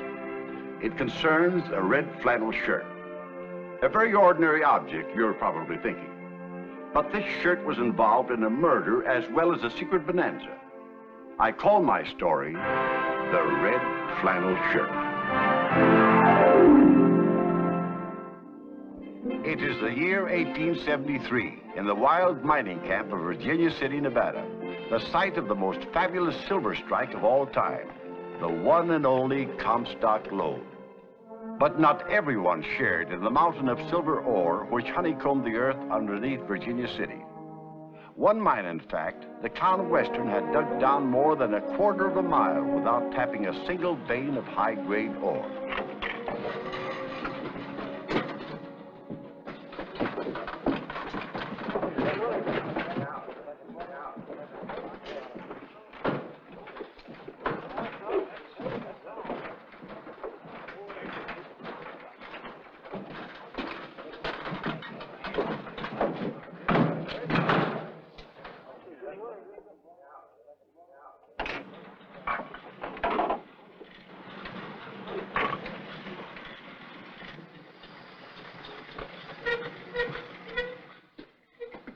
Set off the blast yet? Not yet, Mr. Gerlach.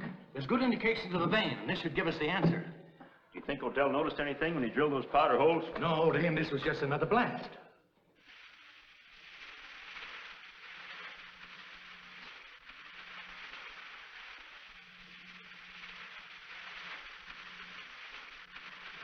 Ah, hello there, Mr. Gerlach. Mr. Kiley. Hello, Odell. You better take cover.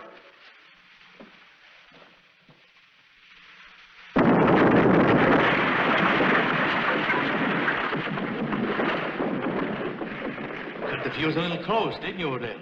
Well, that's one way of putting it, Mr. Kiley. Me, I'd rather say I timed it right. You're pretty sure of yourself, aren't you? Ah, sure, with blasting, Mr. Gerlach, you've got to be sure. One mistake, and you're blown right through the pearly gates. An optimist to boot. Well, where else would the likes of me go but straight to heaven, with an angel of a wife guiding my footsteps? Well, it's time for you to go to her. Tell the man at the hoist we'll be up in a few moments. Oh, thank you, sir. Good night to you. Good night, Odell.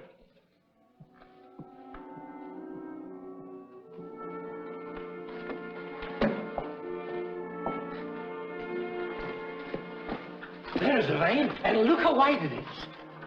Yeah, but how rich is it? That's the question. We'll have Willis run a test on some samples tonight. I thought I told you you could go. Oh, that you did, Mr. Kiley. What did you come back for? But I forgot my pipe. And I left it over here in this knee brace while I was working with the powder. But it's gone. Oh, no, that's my favorite pipe. You sad day, indeed, if I was to lose that, I tell you. There it is.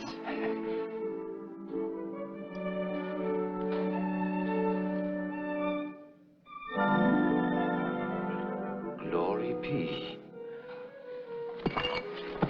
Look at this, Mr. Gerlach. What about it? Well, by the heft of it, it's high grade for sure. You can't tell high grade by hefting it. That's what we pay an assayer for. Oh, well, that I know, Mr. Gerlach. And as far from an expert I am, but this is way too heavy to be just plain rock. You're right about that. It's most likely lead. Ah, but lead and silver often go together. Oh, but not always. And this is probably lead, just like a lot of the other samples we've taken. Come on, let's go up.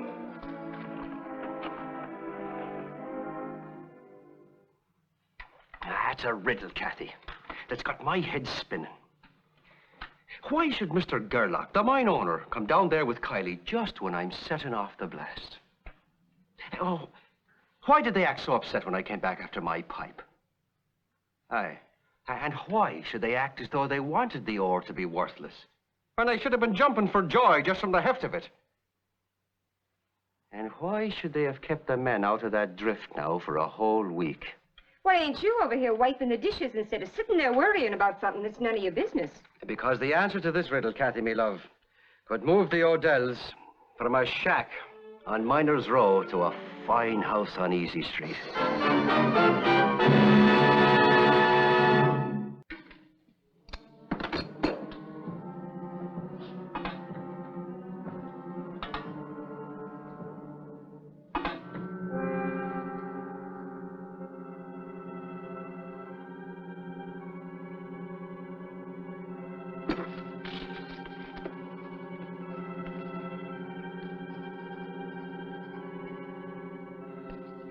can't be. What can't be? That's molten silver, isn't it? According to my figures, it's worth over $600 a ton. $600 a ton? That's practically solid silver. And we're holding every ace in the deck. Keep this under your hat, Willis, until we play out the hand. You didn't have to say that, Mr. Gerlach. I don't give out information. You'd better not. If this leaks out, I'll know where it came from.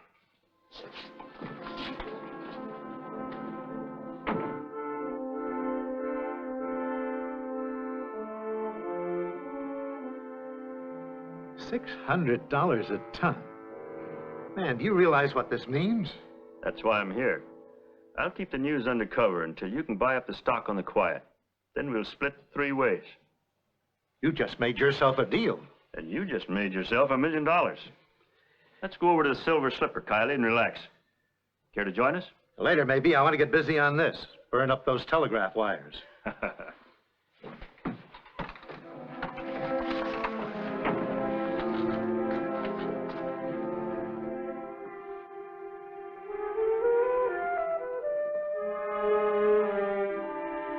There's one thing I hear tell of the owners sometimes do, Kathy, that might be the answer.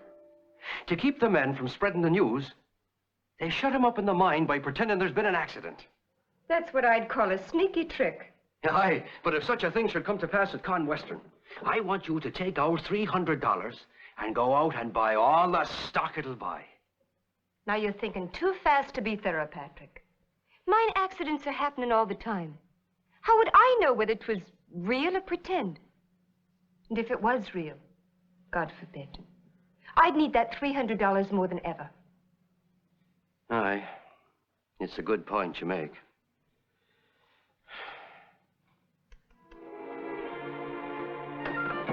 I've got it, Kathy. If it's a strike, and I can get word to you, I'll send for this red flannel shirt. That's using your head. Now use your feet and run down to McDilton's store. I need a spool of red thread. I'm on my way. Now mind you, only 1 beer. We're not rich yet. Then I'll take 2 kisses.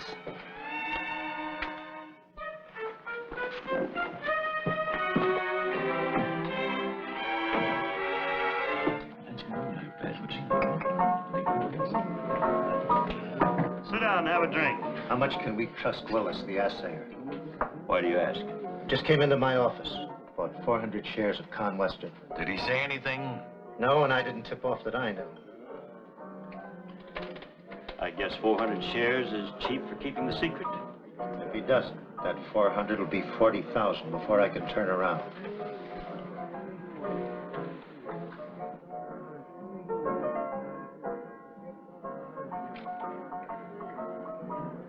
Just to be safe, I think I better have a little talk with Willis.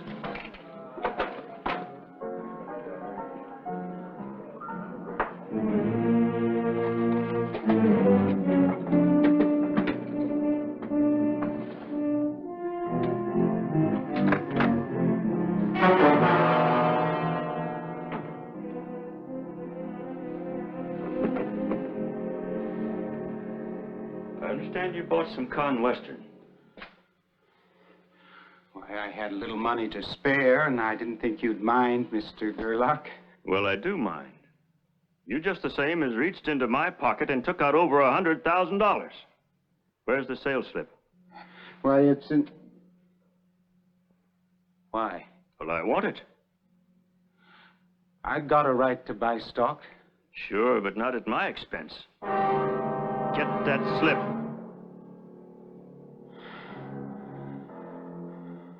All right, if you say so, Mr. Gerlach. I guess it was wrong of me to buy the stock, and I'm sorry. I didn't mean to make you angry.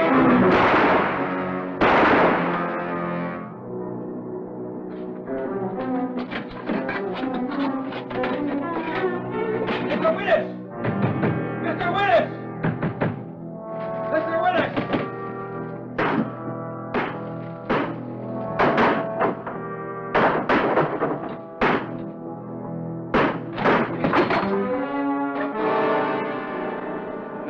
Willis.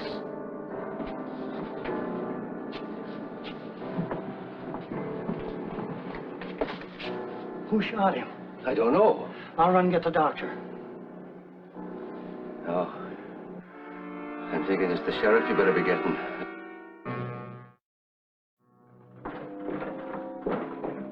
Heroes Odell found Willis last night. Yeah, that's what I heard. Do you think he could have seen you leaving there? The sheriff's been questioning him.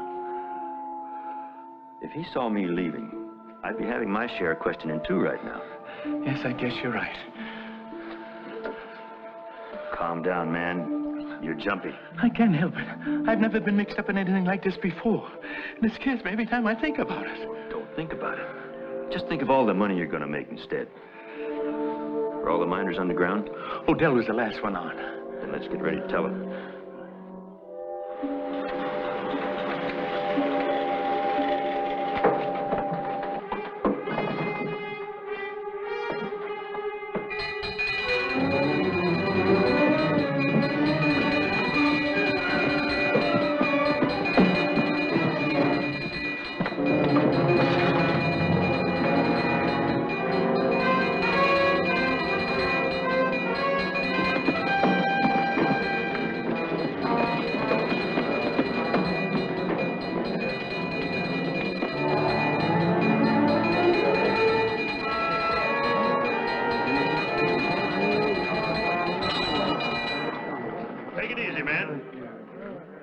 This gong usually means something's wrong, but today's an exception.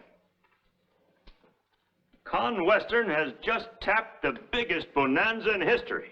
Bonanza? Richest ore ever tested. Assays $600 a ton. And $90 is high grade. $600 a ton. Glory be. I figured you men would like to drink to that, so I brought some champagne. A bottle for everybody. Step up and get it.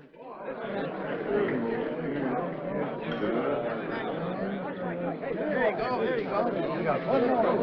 For everybody. Hold on, men. Here's something else to drink to. There'll be no work and double pay for 10 whole days. Oh, now, just a minute, me hard rockers. Just a minute. It's a very generous thing Mr. Gerlach is doing. But I'm betting my bottle of champagne, which I'd trade for a good glass of beer any day, that there's a catch to the gentleman's benevolence. Do I win or lose, Mr. Gerlach? You win, Odell. There is a catch to it. Yeah. And I'm betting the catch is that we're spending this 10-day double-pay vacation sitting right down here, while Mr. Gerlach is out cornering the stock and cleaning up. That's right. There's too much at stake to let you men out to spread the word.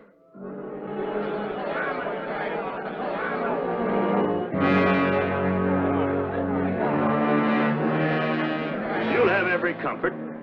Just tell Kiley what you want and he'll see that you get it. There'll be no letter writing or notes. To the folks outside, you're down here because the hoisting machinery broke. No. Easy, lads. Easy. As my old mother used to say, rest her soul. Patrick used to say, whenever you're faced with a situation you can't lick, be smart and enjoy it. And this looks like one of those situations.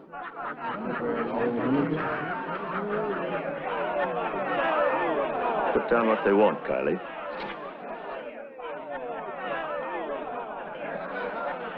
When I call your name, Yella, just special stuff. Regular things I'll bring without asking. Roderick? 10 plugs of Charm tobacco. 10 plugs of tobacco. Hanley? Cards and poker chips. Poker gear. Odell? Oh, just tell Kathy to send me down me red flannel shirt. Flannel shirt for Odell. Be sure you say red flannel. It is the only one I'm sure there's buttons in.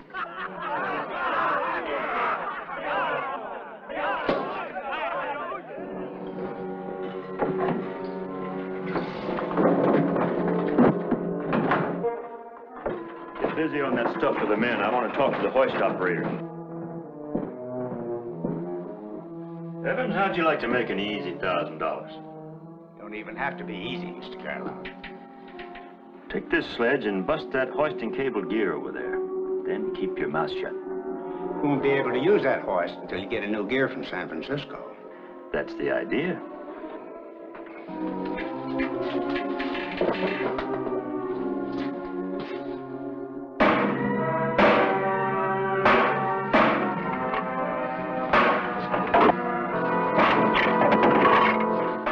News that the hoist broke down made the stock easier to buy.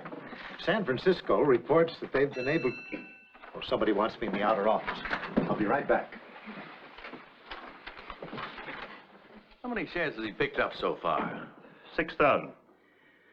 That's just the start. Just to be careful, you know, and move slowly. It's happened again. What's happened? Another buyer for Con Weston. 150 shares. Who is it? Mrs. Patrick Odell. Odell, the powder man. Did she give any reason why she picked Con Western? He said her husband told her last night that he had a hunch it would be a good investment. A hunch?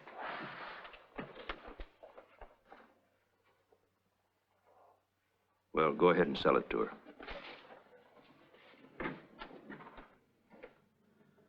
Funny that Odell would get a hunch like that, isn't it? That was no hunch. He knew about the strike. How could he? Willis told him. Willis? Only 4 men knew the secret. You, Sykes, myself, and Willis, who's dead. You didn't tell him. Sykes didn't tell him, and I didn't tell him. So it had to be Willis. That would mean that Willis was still alive when Odell found him. Right. And if he told Odell about the strike, you can bet he told who shot him. Evidently, Odell decided to keep his mouth shut until he could cash in on the stock. You think he'd go to see the sheriff when he gets out of the mine? Who said he was going to get out?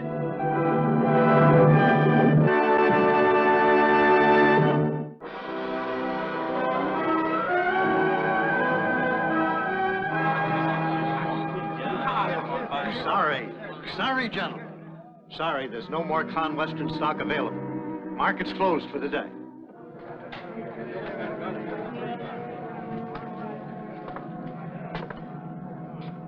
When do you think we ought to unload?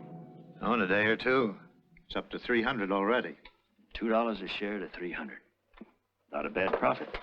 Mr. Gerlach, Evans has the new hoisting gear in place. I guess we might as well bring up the men. See you later, Sykes. The hoist all ready, Evans? All ready, Mr. Gerlach. Well, you might as well start the men up, Kylie. Let me off at the 900-foot level. I want to check some shoring. Yes, sir.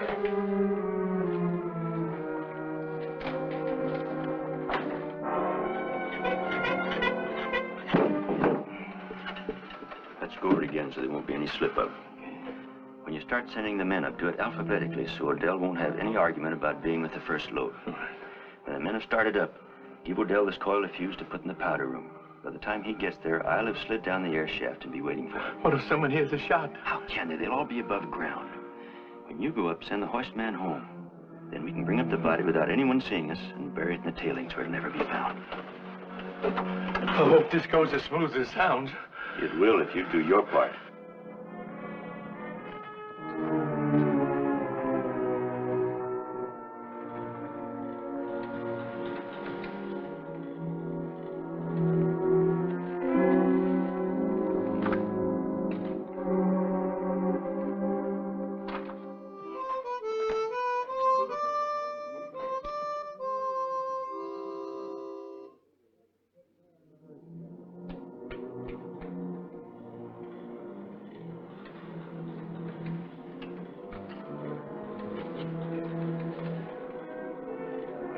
Glory be.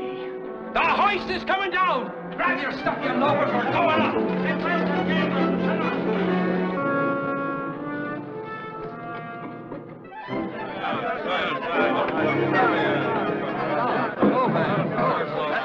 You don't have to say a word, Mr. Kiley. Just stand aside. Hold it, hold it. At this rate, nobody will get up. Now let's take it in alphabetical order. Albert, Bailey, Barnett, Colby, Daniels, Delaney. The rest of you step back. First time I ever wished my name was Adele.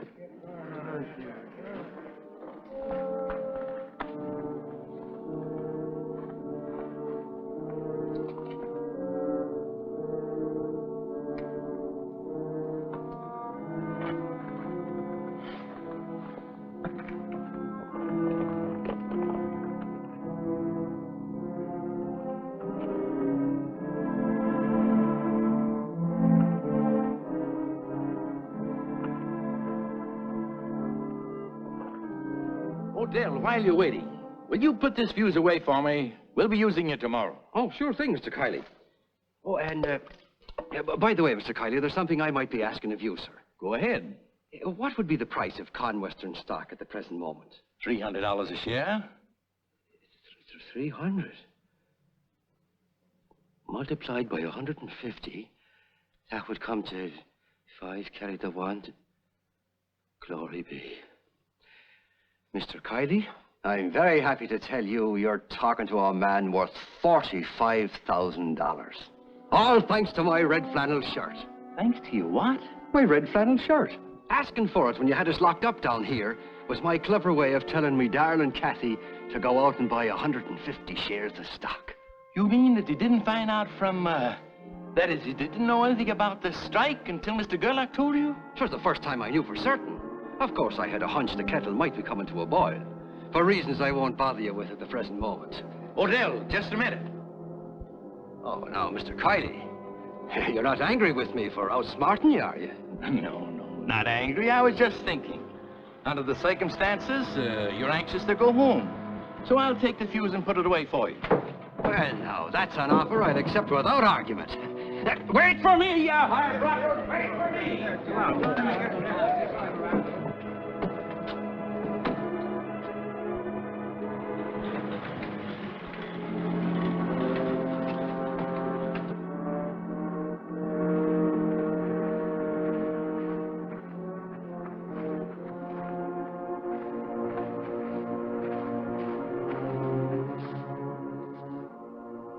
Mr. Gerlach.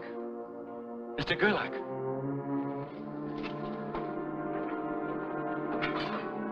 Mr. Gerlach. Mr. Gerlach, it's me, Kylie.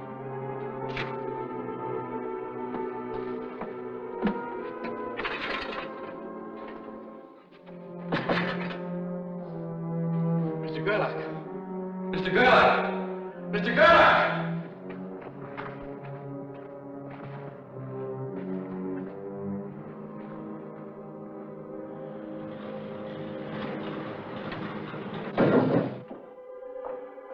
Mr. Gerlach!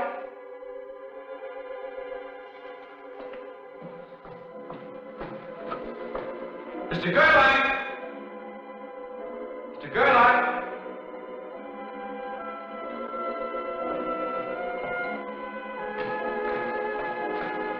Mr. Gerlach!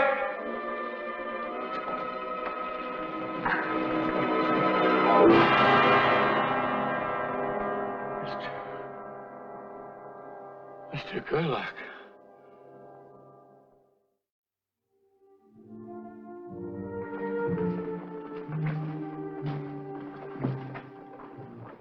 Poor Mr. Gerlach. Imagine having such an accident at a time like this. It's a shame. Just when he should be enjoying the fruits of his labors. And that's the story of this red flannel shirt, which became a symbol of wealth and happiness to some, of tragedy and retribution to others.